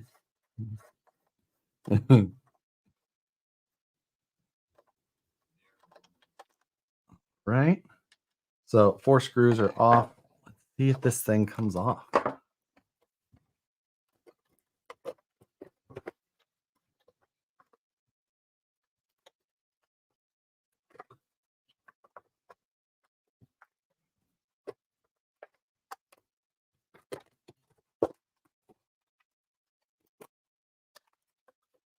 Just like slowly. Oh, I forgot about my light. This was a bad idea.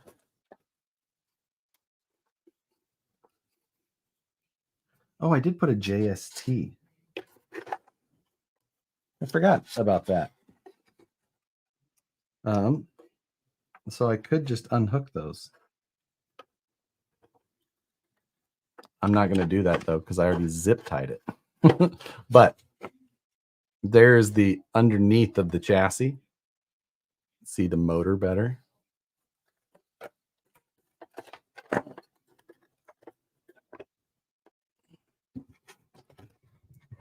Servo sitting in there.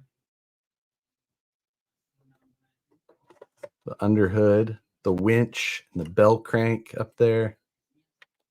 Servo.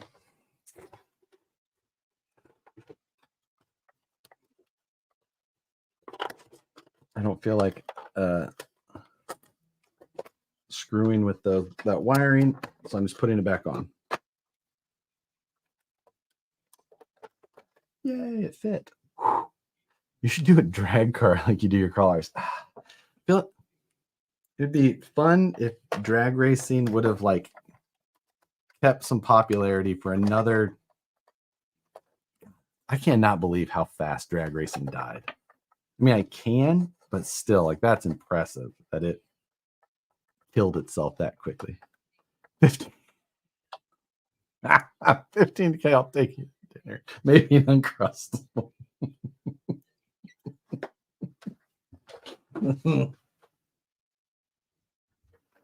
Someone find who makes the world's fanciest Uncrustable. Like, can you find one in Paris? Do they have a fancy name for it? Whoop.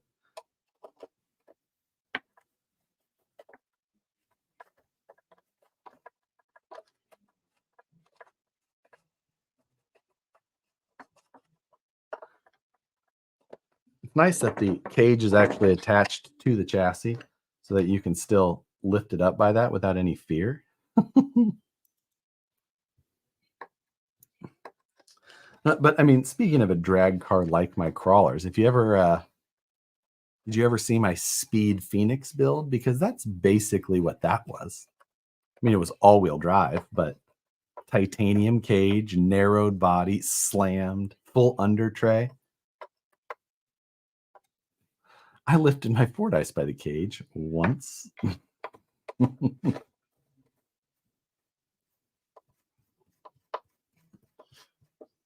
Actually, speaking of drag cars like my crawler, my Fordyce up there is based off of something like that in its own weird way.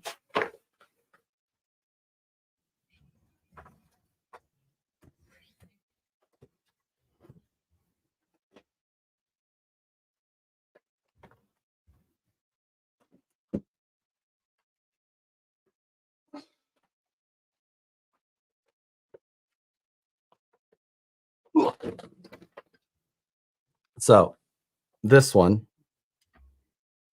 also dusty from outside, not from just sitting on the shelf, but it was built to be like a pro mod drag car that was pro mod, not really, but on the Cletus McFarlane YouTube channel called Mullet, because it's about the right color and all that. I love this truck. I also love that car. Love El Caminos.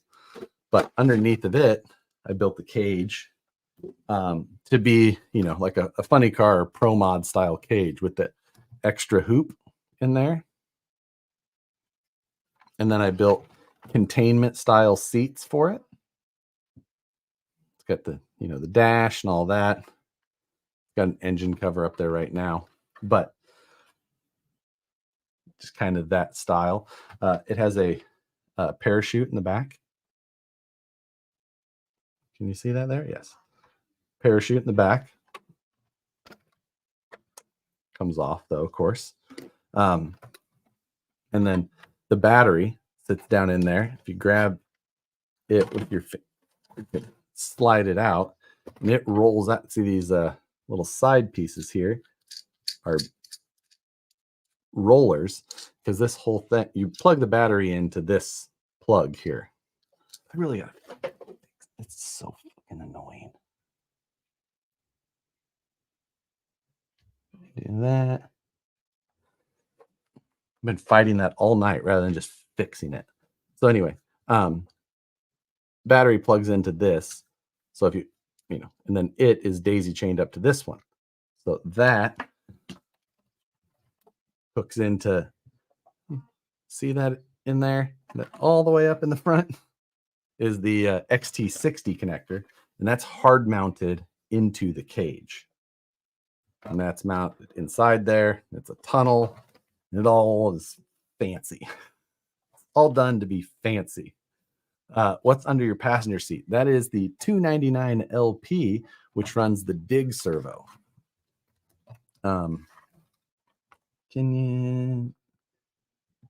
Can't really see it, but it's the Dig servo. It faces in, straight down, lines up with everything, and you can just be done. I did have these seats made from aluminum.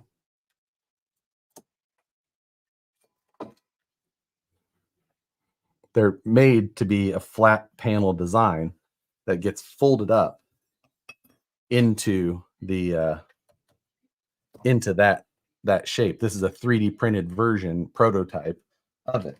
And then from there, do I have one of them in here?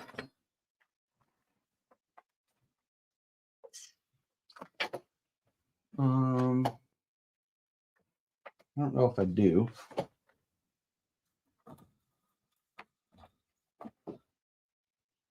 I don't know where my completed one goes, but once you fold this all up, you get the foam to put on there as well, and it all looks like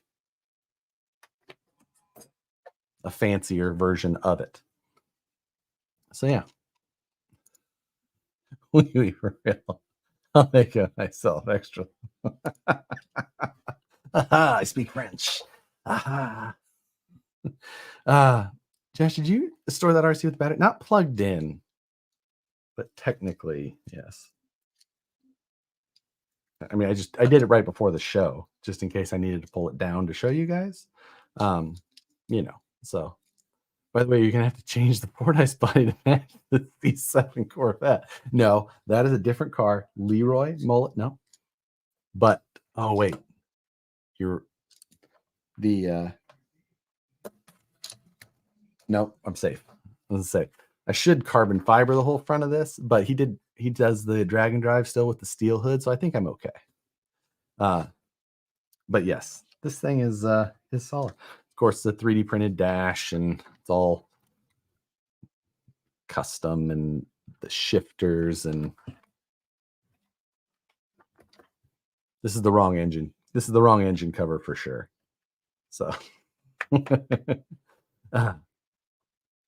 could you imagine going top speed with that, then hitting dig? It's like pulling the emergency brake. It'd be fine. Needs an SMX style engine. Yeah, it absolutely does. I need to get that swapped. Just watched the Rolling on HD44's video again earlier today. Rolling on HD44s. Who made that one? Did I make that one? I don't remember. Good night, Dart. Thanks for joining. How do you finance all these cars? Only YouTube? This is also my full-time job. Yes, YouTube, but also I do RC all the time. So, yeah, I'm aware this is the wrong engine cover. That was actually from a different video. I just made it in here. Chiefy. Hush. So, I put the impacts on here with the clear ring to most close with only 3 screws. What the? I feel like I had to steal the screws out of here for something. If we were at an event and someone needed it. Yeah. How much would you say you make from the YouTubes? How much would I say, or how much exactly do I know? Because I'm not telling you. Bro, come here.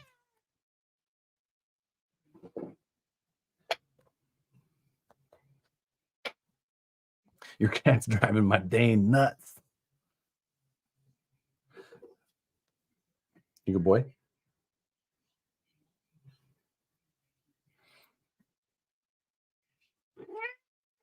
Hush. Cat butt incoming. No, I picked him up, so he'll freak out and leave at some point here soon. Just put your 24 scale comp. Wheels out for open source yet? No, I haven't. It's such a, like I said, you have to find the chassis. You have to find the transmission and axles. You have to do that. It's so specific to how I did it that I just don't know that it's one of those things. Like, unless I did a build along where I could control things, I don't think that I will.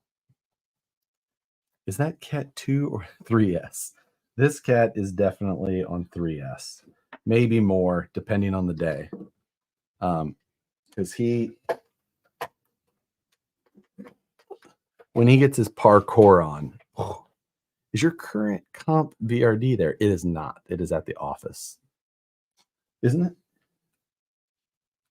No, yeah, it is at the office currently. Can I order your SC24 chassis off Cut Send? Not right now. Again, I think I'm gonna do the build along set. I gotta talk to Hard Park and see if I can allocate like 10 transmissions, and then I could do 10 people. So, dude. So if I could like say, hey, for sure, can you know, can I get 10 transmissions, and then the people will buy them from you directly, because I'm not buying them and sending them to people. I'll let Hard Park do that. But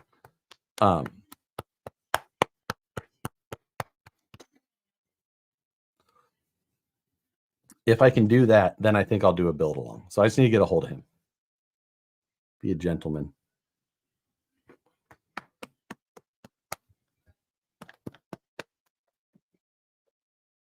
He likes the hard pet. For people who have cats that know what I mean, they know what I mean.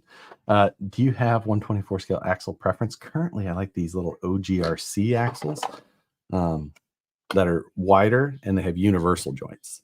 But I'm going to try the Hard Parks, and I've got some X15s coming.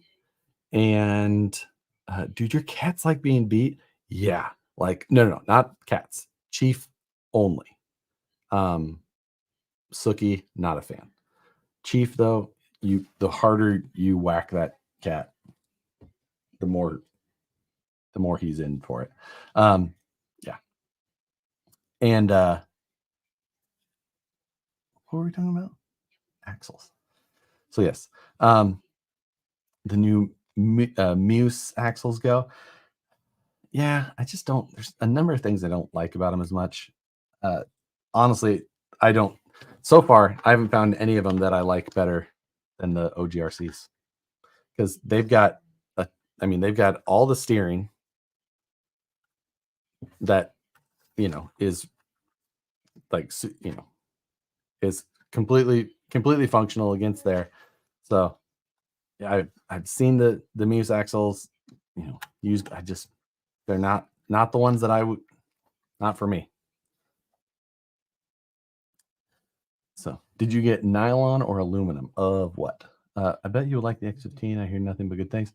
So he just came out with a V2 of them, and I'm trying those. I don't know which ones they are, but we shall see. Dude, why are you yelling at me?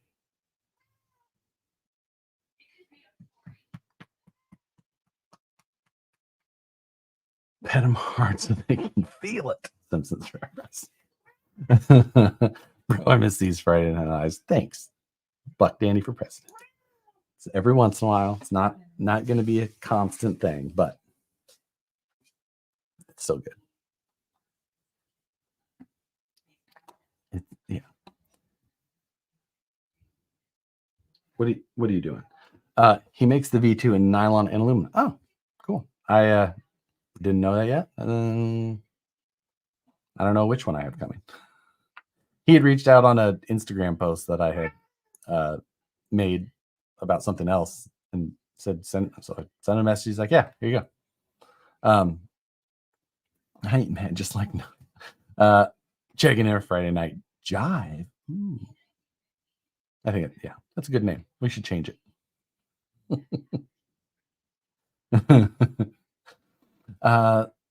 What else we got? It's 8:35. Man, we went 2.5 hours already. No, 2 hours. I started at 6. That's 6:30. That's why It's like, I felt like that went faster than normal.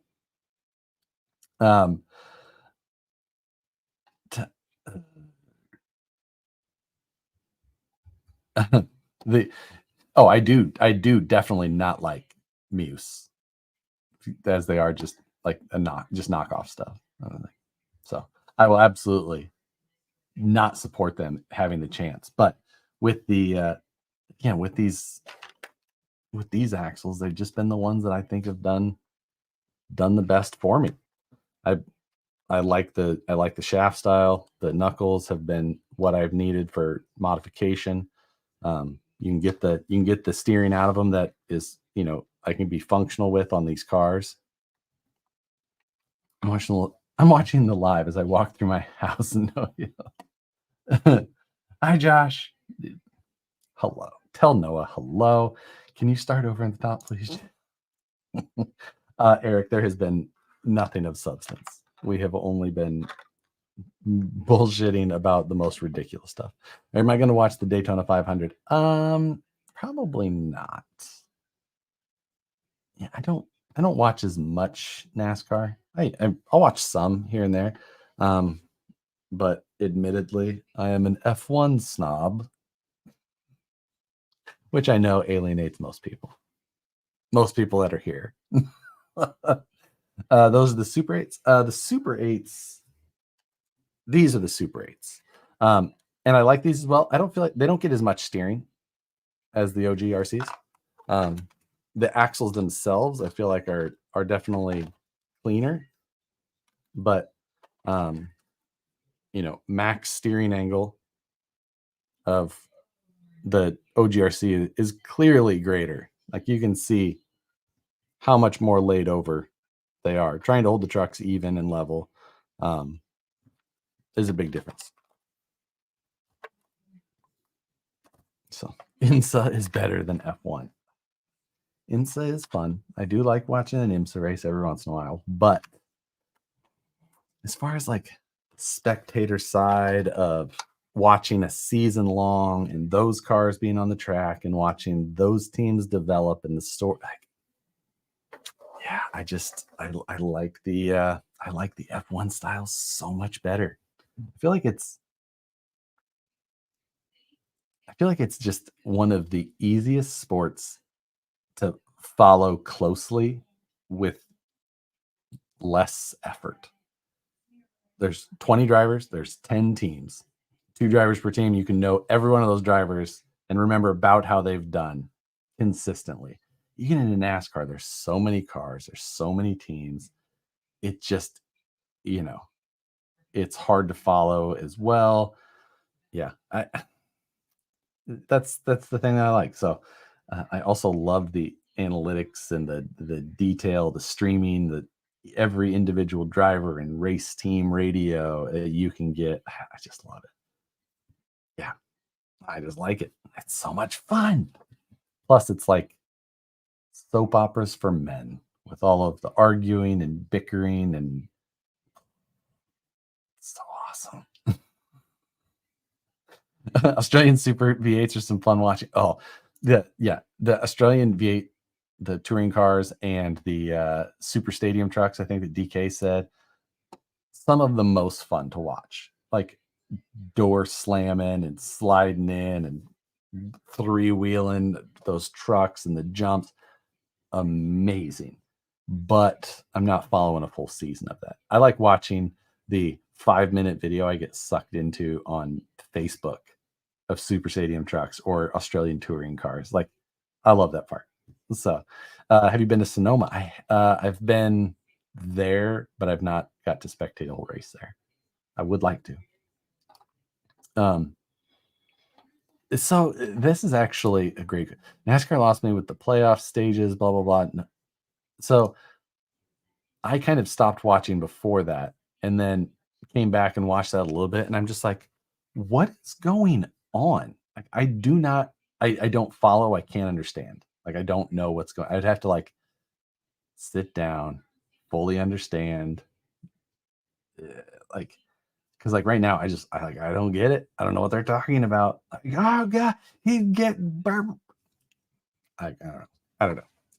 Uh, 4400 class King of the Hammers is great. Oh, King of the Hammers is the best, but they race once a year. And I can't. The F1 season is incredibly long. It's freaking awesome. Love it. Love it. So, yeah. NASCAR at Sonoma is fun to watch. Lots of crap. I could see that. So I've been I've gone to 3 NASCAR races, all at the Kansas Super Speedway, of course, because that's in Kansas City. And it was fun adjacent. I don't think that I was fully equipped to really get to enjoy it. Like I needed race comms with the headsets and be able to really follow it. I was there without that. So like when something interesting happened, I'd have to watch the big screen, try and get a replay that I could kind of see. I wasn't like fully, I don't, if I would have had more to it, I probably could have enjoyed it more. U4 racing more than once a year. Oh, totally agree. You can go watch U4, but that's a lot of short course racing or woods racing with coverage that is way, way less thorough than King of the Hammers coverage. That's more like what I mean. That's the way to go to a race is have headset. See, I feel like unless I had that, like I couldn't understand or follow as well. So that is one of those things. NHR event is better than that. So big drag racing fan. And I do love NHRA stuff. But I don't know why I don't enjoy Top Fuel and Funny Car as much as I like more street stock type stuff, which I find less NHRA. Um, it's I like the wild variation of vehicles and things like that. It's so like that's the type of thing that I much prefer. It's always impressive to see a nitro Top Fuel dragster go, 3.2 at 320 miles an hour in 1,000 feet, though. Whoa.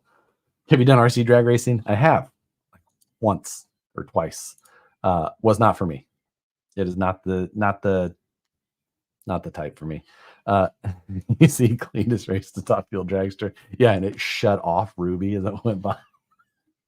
What did they say on that thing? It knocked the crank sensor off the front of the motor, something like that. Like, yeah. So, do you watch Cletus McFarland? Yes. I mean, I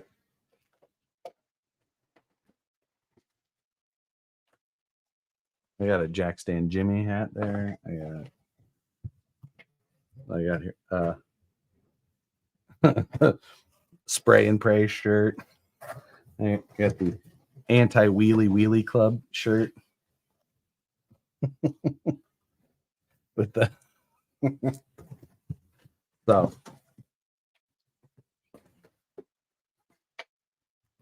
I like it. He broke the front crank. Oh, that's what it was. Yeah. Does Cletus McFarland watch you? No, he does not. But James and Ty are RC people, and they do. Where Ty comments every once in a while. I talk every once in a while with James and Ty through Instagram messaging, just back and forth, mainly RC stuff. They're both RC people, so yeah. Josh was trying to win that Cherokee. I actually got that as a gift, so that was fun. I've bought everything else I've ever got from them, but that I actually got for free. So that came from James as a thank you. So I've got one of his stickers as well. So that came with that. I just don't know where I put it. It's here somewhere close, I'm sure. Any grudge, no prep car gets my attention. Yeah, that's exact for me. Like, I just like that stuff. I think it's more fun to watch. Let's did you Did you the Cletus jet powered X? Yeah, it was pretty actually. It was actually pretty impressive to see how much that had. Like that was fun.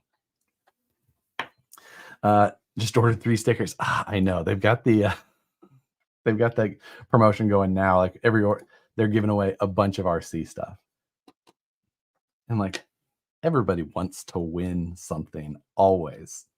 I'm like, oh, I should order. I'm like, I have like I have all the RC things. Like, why do I still want to win something there that I like? I just still do, right? You want the phone call? Yeah. So, I see them talking about the current giveaway RCs, and they have no idea about the brands other than the T brand. No, the new brand's all Horizon. Um, it's the like they have all the Pro Motos, all the uh, I think that they have enough. Oh, if you mean they don't know about the cars, like the Baja Ray or the Infraction, they don't know the details about them. Totally agree. I think that those guys are mainly bashers on the other side of things, which makes sense. They're in Florida. I can do a ton of the other stuff, but and obviously Cletus knows about the flying stuff. So, yeah. Uh, like your show, but your cat's ass is not pleasant.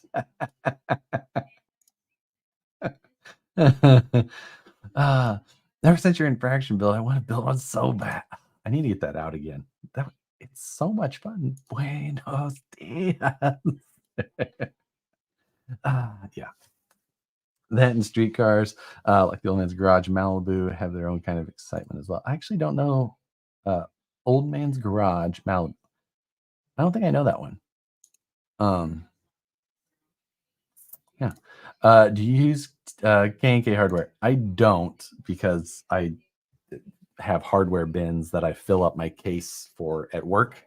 Um, you know, I just go and I fill up my case with what I need constantly or whatever. Um, but I actually happen to have a Pro Pack of Team K&K hardware, super handy. I can't remember where or when I got this, but if I didn't have access to the hardware like I do, this is what I would buy. So it's, having hardware just in all of the lengths in bulk is the way to go. Like that's the thing to have. If you're doing 10 scale RC at all, like you should just, like, doesn't really matter like what stuff, like you should probably have it. It's I don't really know the difference between the Pro Pack and the Monster Pack. Monster Pack might be like 1,000 pieces, and this is 700. But either way, if you don't have extra hardware, I would highly recommend it. And you can buy it from K&K. That's the way. They've always been great. Hey, Jeremiah, good to see you. Josh, you're still going down the 124 scale. Missing having a crawl.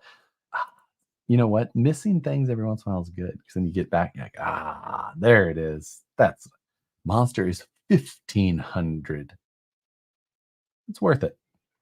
That's a good selection. Even if you're doing 24 scale, you need to have a hardware pack. Yeah, and I've bought a bunch of the K&K little hardware packs. Like that's I think what these are here. Of various sizes, things like that. But I don't think I've ever seen them make a big pack of hardware for the 124 scale. Otherwise, I would do that. Thoughts on the new hard park axles? I've got a set coming, hopefully soon.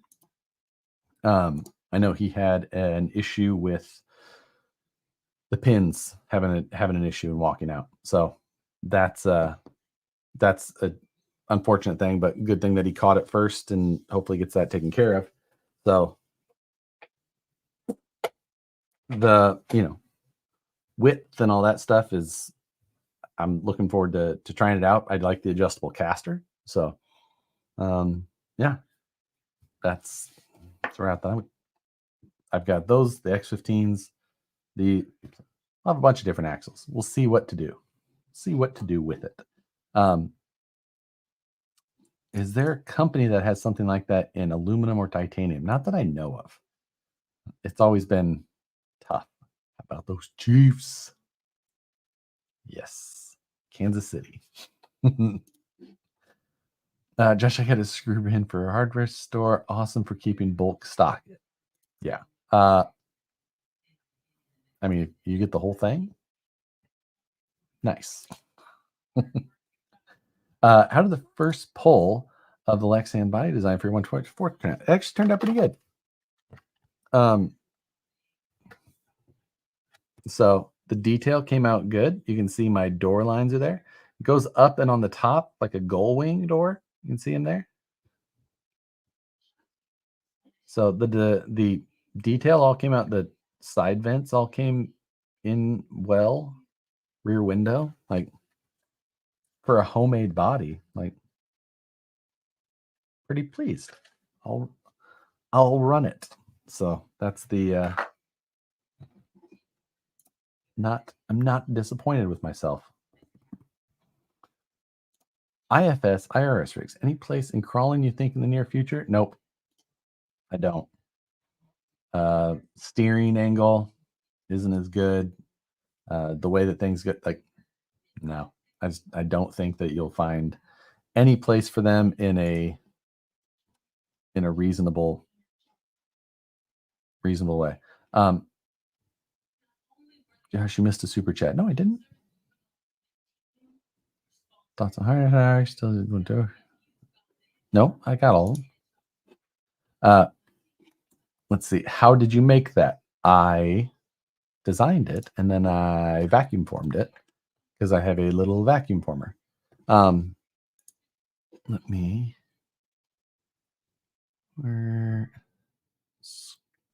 skirt. Let's see where. I know I have it. Oh, do I not have it in the proper location? That's probably the case.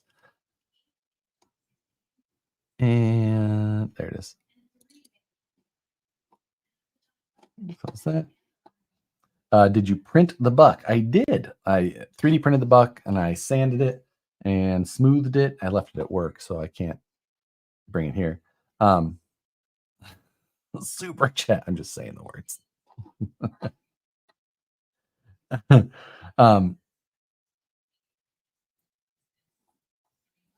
My daughter, where is it? My daughter wants to build a crawler with a body that matches her Cadillac SRX. So now I'm building a vacuum table. If you want to save yourself a ton of like make it easier on yourself, use PET rather than Lexan. This is PET. It's not as great of a material for consumer bodies. Like, you wouldn't sell these, but it's wild forgiving, super easy, pulls detail excellent, and it's very close to regular Lexan. So if you're building a homemade table, get yourself PET. That you'll look like a pro doing it. So telling you. Let's see if since I'm just enjoying having this little ability. Here was the design of the body. It was a pretty fun little process. And it's all. Why is this? Oh, my keyboard off? Yes. So it's all done with surfacing. There is no thickness to this. So everything I did is not like traditional modeling. Oh, this keyboard keeps this. I don't know why. That's weird. So it was a fun project to learn. Can you make that available? Probably not something I plan to do. Um, but yeah, it's a lot of work. So you can this kind of walks you through some of the of course. Let's see. Th- This is the smallest Josh I've ever seen.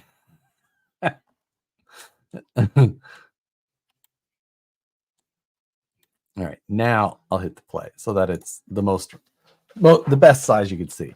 Um, but this kind of shows a little bit of how I was looking. The whole body comes in at one size because I use something called the forms tool to actually make the body, which is a wild process in its own. And then from there, I brought it and started doing all of the surfacing for, adding the window details and the trims and insets. And then I added the detail here on the side for where I ended up putting that side grill. And it was all just, little step by little step.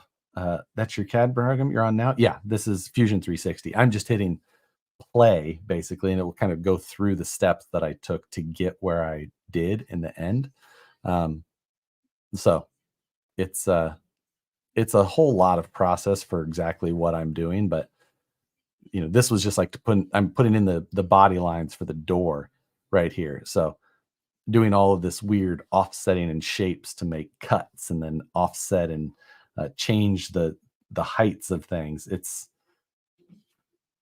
It's kind of wild. This is not something that I do normally. I am a uh, absolute amateur at doing anything like this body design. Like, I don't think this body design looks good, but I've never done a body from scratch like this.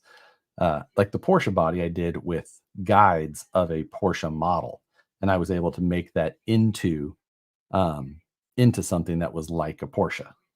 This one I just started from nothing and did my own version, which was again much more difficult than I ever expected. So, but it was worth. I probably have.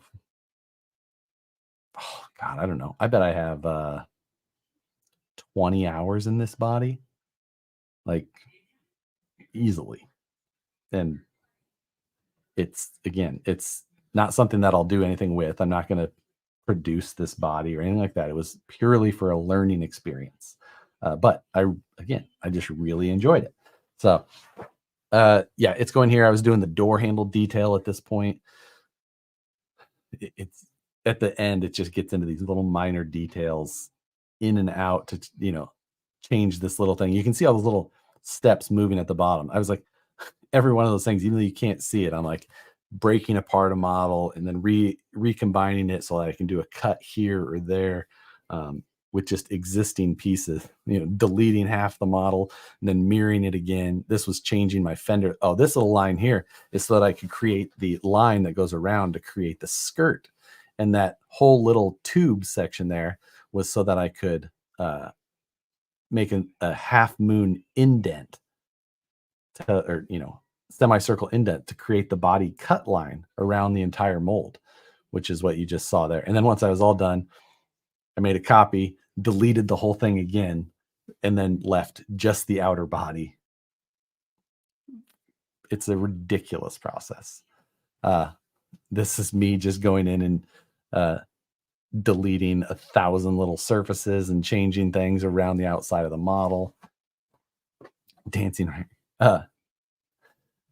Tiny Dancer concept. I'm coming up to 33 years in my body. Literally looks like you're sporty. That was 100% my inspiration was my hardline body from the original Axial. That was what if you look at the file name at the top, it's called Hardline Body Rollback. And I think I've been called in a rollback body more than anything. Um, but hardline is what the axial body that's on my sporty is called. And like that's because that's where I was pulling the thoughts or ideas like that I kind of wanted for it. Even though I didn't use any photos or anything like that, I was going. And then, like I said, I've been calling it the rollback chassis, but that's only because the name rollback in there is because I had an error in my body file. And I was like, couldn't figure it out. So I took and I rolled it back to a previous version, it's called. So like you just go to a previous save spot that, and I just saved it as rollback. And then that's what I call it. That's just like my chassis for the 124 scale stuff. I always call them the revision chassis, but that's just because I was saving it as like chassis revision 4, chassis revision 5. So I'm just like, it's the revision chassis now. I'm not very clever with my naming. But just so you know. But yeah, it's almost done here. There's so much stupid little work in this tiny little thing. So it seems to me that J Concepts need to increase their CAD budget. Somebody who was qualified at doing bodies could do everything that I did here in, I don't know, I'm sure 5 hours, probably, maybe a little more. But this is not, for one, and they could probably make it look better again, because I do not think that this this one looks that great. Josh, can you make a body design than Jacon better than Jacon's? I don't know. I don't know if that is again, I don't think that this body looks very good. But I'm also not going to start over. It's still just cranking along. This has got to be the most boring video ever. Abort. J Concepts is using 10,000 monkeys concept. I don't. Is that an actual concept? I'd like to know. John, I'm trying to find one of your SX24 comp builds. Do you have any? Oh, do you mean like for sale? No, I don't. It has not been something that I have considered selling. Yeah.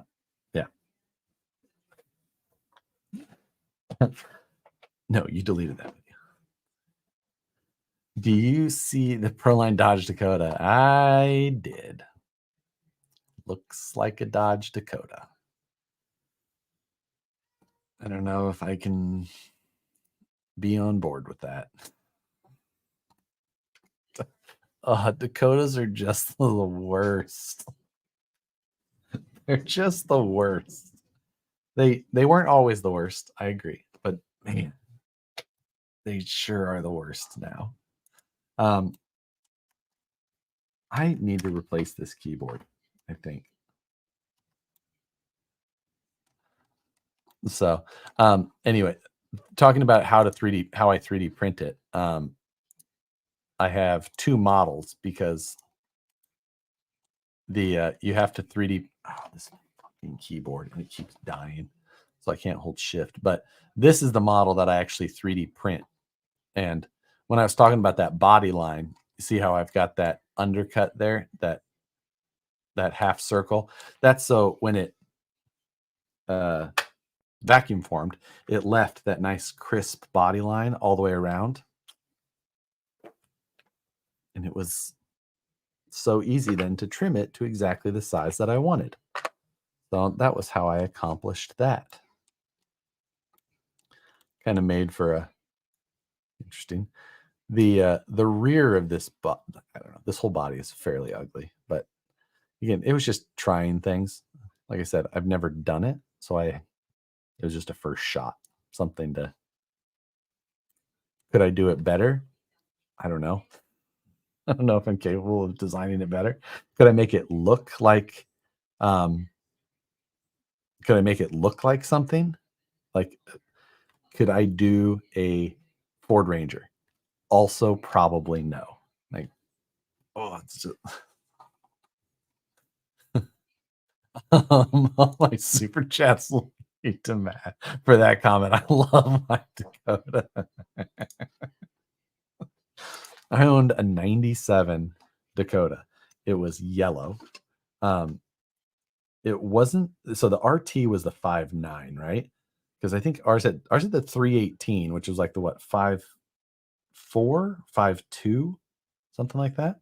It was whatever one that one was. Peppy, fun, And I think now why I'm so jaded to Dakotas is for what I like in California, the only people that you see driving Dakotas are people experiencing homelessness uh, or scrappers. Um, yeah. Just what I meant to say is, did you have any SX24 comp builds on video that I can follow? Uh, yes. Yeah, I think that I covered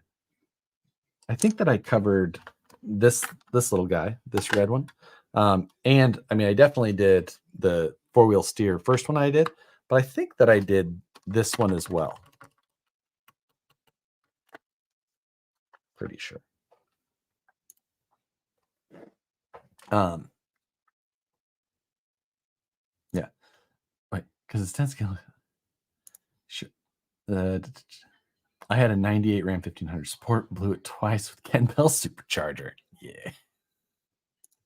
I have a red '04 club cab. Ours was just the extended cab, which I think that had the door that opened as well, if I remember right. It wasn't a four-door for sure. Um, yes, you did both, but the four-wheel steer was more in depth. Right. Because the red one was so similar to the green one, like just a refined version of the design that I didn't fully redo that whole thing. So yeah. Yeah. Yes, the junkers here love Dakotas. Oh my goodness. Everywhere. That is the the junkers is on their flag. Uh I just bring that's what I'm gonna do for the scale news this week is I'm gonna try and I'm gonna see if I can find a Dakota for the same price as that Lexan body. Because or 1/10 of the scale of that Lexan body, just to make sure that their price is appropriate. $460 Dodge Dakota. I bet I can find plenty. Actually, if you can find one, just go ahead and message it to me on Instagram. Just take a screenshot and send it to me on Instagram. Don't do it on my regular Facebook. I don't check that. Or I don't accept message requests, whatever you want to say. But uh brown 87 long bed Ford Ranger here. Put it in a fence.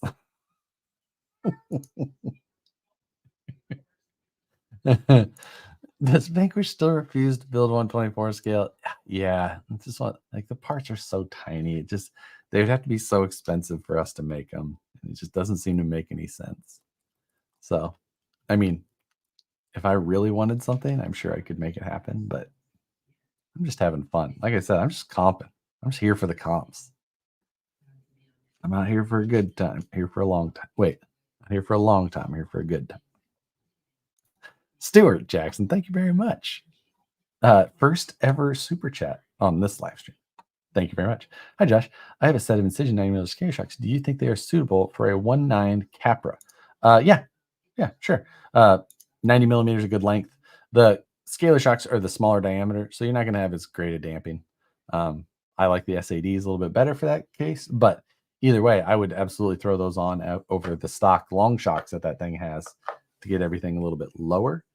I think that would be a solid direction to start going. Yeah, the the machining tooling is just different though. Isn't that the main issue with Vanquish? Oh no, our machines would no, it's all the same. It takes different tool sizes, but our big machine has or our biggest machine has a 320 tool carousel. So there's plenty of room for any of the tools that it would need. It's more just about the machine time. So, but yeah, like, if I was really like, I need this. Josh, that transparent body you're holding in your hands looks real good. Is that the one on screen in Fusion? Yes, it is. This is, wait, and get it at the same angle down like that. Same, but different. I'm going to paint it just like it. No, I'm probably not going to paint this body at all. Vanquish 124 scale Ripper confirmed. What's the best way to fix leaky shocks? Best way, whatever shock you have, disassemble it completely, get a new rebuild kit, get yourself some green slime like Associated, and anytime you put a piece in or through, make sure you use green slime to lubricate a seal. Like when you put a shaft of a shock through a seal, if you don't have it well lubricated, it'll make little micro tears or cuts, whatever it is, and then the oil will find its way through those. So you want a nice, perfectly perfect condition seal, so it goes through there. And also, check your shock shafts, make sure there's no nicks or dirt, grime, because those will also create those micro abrasions in a seal, and you'll have the same type of thing. So green slime, you get it a couple different ways. I usually use this one, Team Associate, or what's that, Factory Team number 1105. It comes in this little thing, and I'll basically just drop my seals in there, come out, and then from there I'll get the seals green slimed. I'll put green slime on the shock shaft itself, whole thing. Who makes your favorite scale hubs? I don't use scale hubs really. I don't use them often. Does stock AR60 diff covers fit the VP OCP 60 housings? No VP ones anymore. That is correct. And yes, they should fit. And also correct, there is no VP ones anymore. Paint white and throw a bunch of stickers on it. I'm thinking that I'm going to specifically go with the no paint, no sticker look. Just to be like, so you can see everything underneath, just perfectly, clear, clean. See everything going on underneath there. Keep it super. Paint is weight. Stickers are weight. Bare minimum. Especially sitting all up high like that. I'm going to add 4, 5, 7 grams of paint. That's crazy talk. No paint, no stickers, just googly eye. One googly eye right in the middle. Fluorescent clear, clear pearl. Fluorescent clear. I like that one. I like that name. Clear pearl. Still want to make a denim fiber body. It's so funny because after we had mentioned that, like, there's a guy who makes denim fiber eyeglasses. He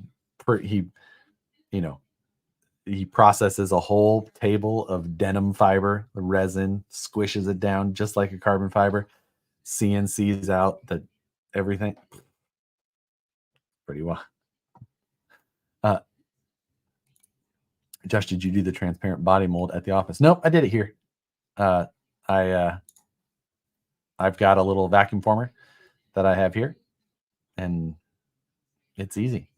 They're just, like I said, this is PET, which is so easy to mold. It's so forgiving. It's like, I mean, it makes you look like you know what you're doing. So put a googly eye right on the front of the Mod 14.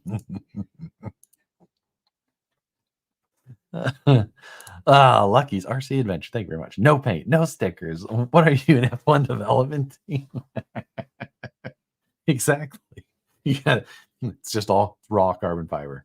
No gloss paint, nothing. Just exactly right. Just gonna put a Duracell sticker right on the top. Little bronze thing with Duracell. Just flock it. Flock it. I did think at one time I was just gonna do, like, I was like, I'll just paint it like flat black, make it super low key. I was like, wait, like no, I'm just gonna put nothing at all. Like, I don't know. I can always just, I think I made several.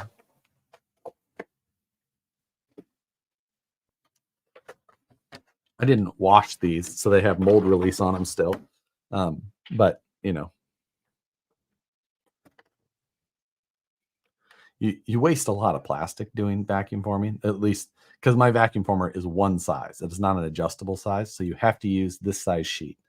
You're making little things or larger things. So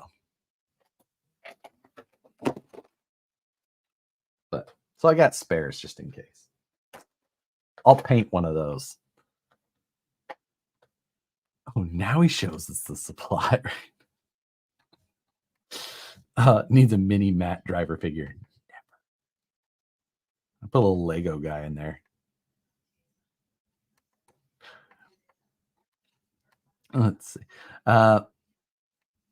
Anyway, it is 9:15. 2 hours, 45 minutes of absolutely nothing. We did nothing. You get nothing. Zip. Zero. Nada. It was a good night. Appreciate all of you for joining in. And yeah, hope you have a good weekend. I got a 624 over-engineered case stuff to start printing. So I got to go get some filament, get it loaded up. And yeah, go from there. So as always, appreciate you guys for watching. Hit your like button on the way out. Thanks. Hit the like button if you enjoyed it. Subscribe if you're not already. Hit the notification bell so you see the videos as soon as they get uploaded. Just turn it on.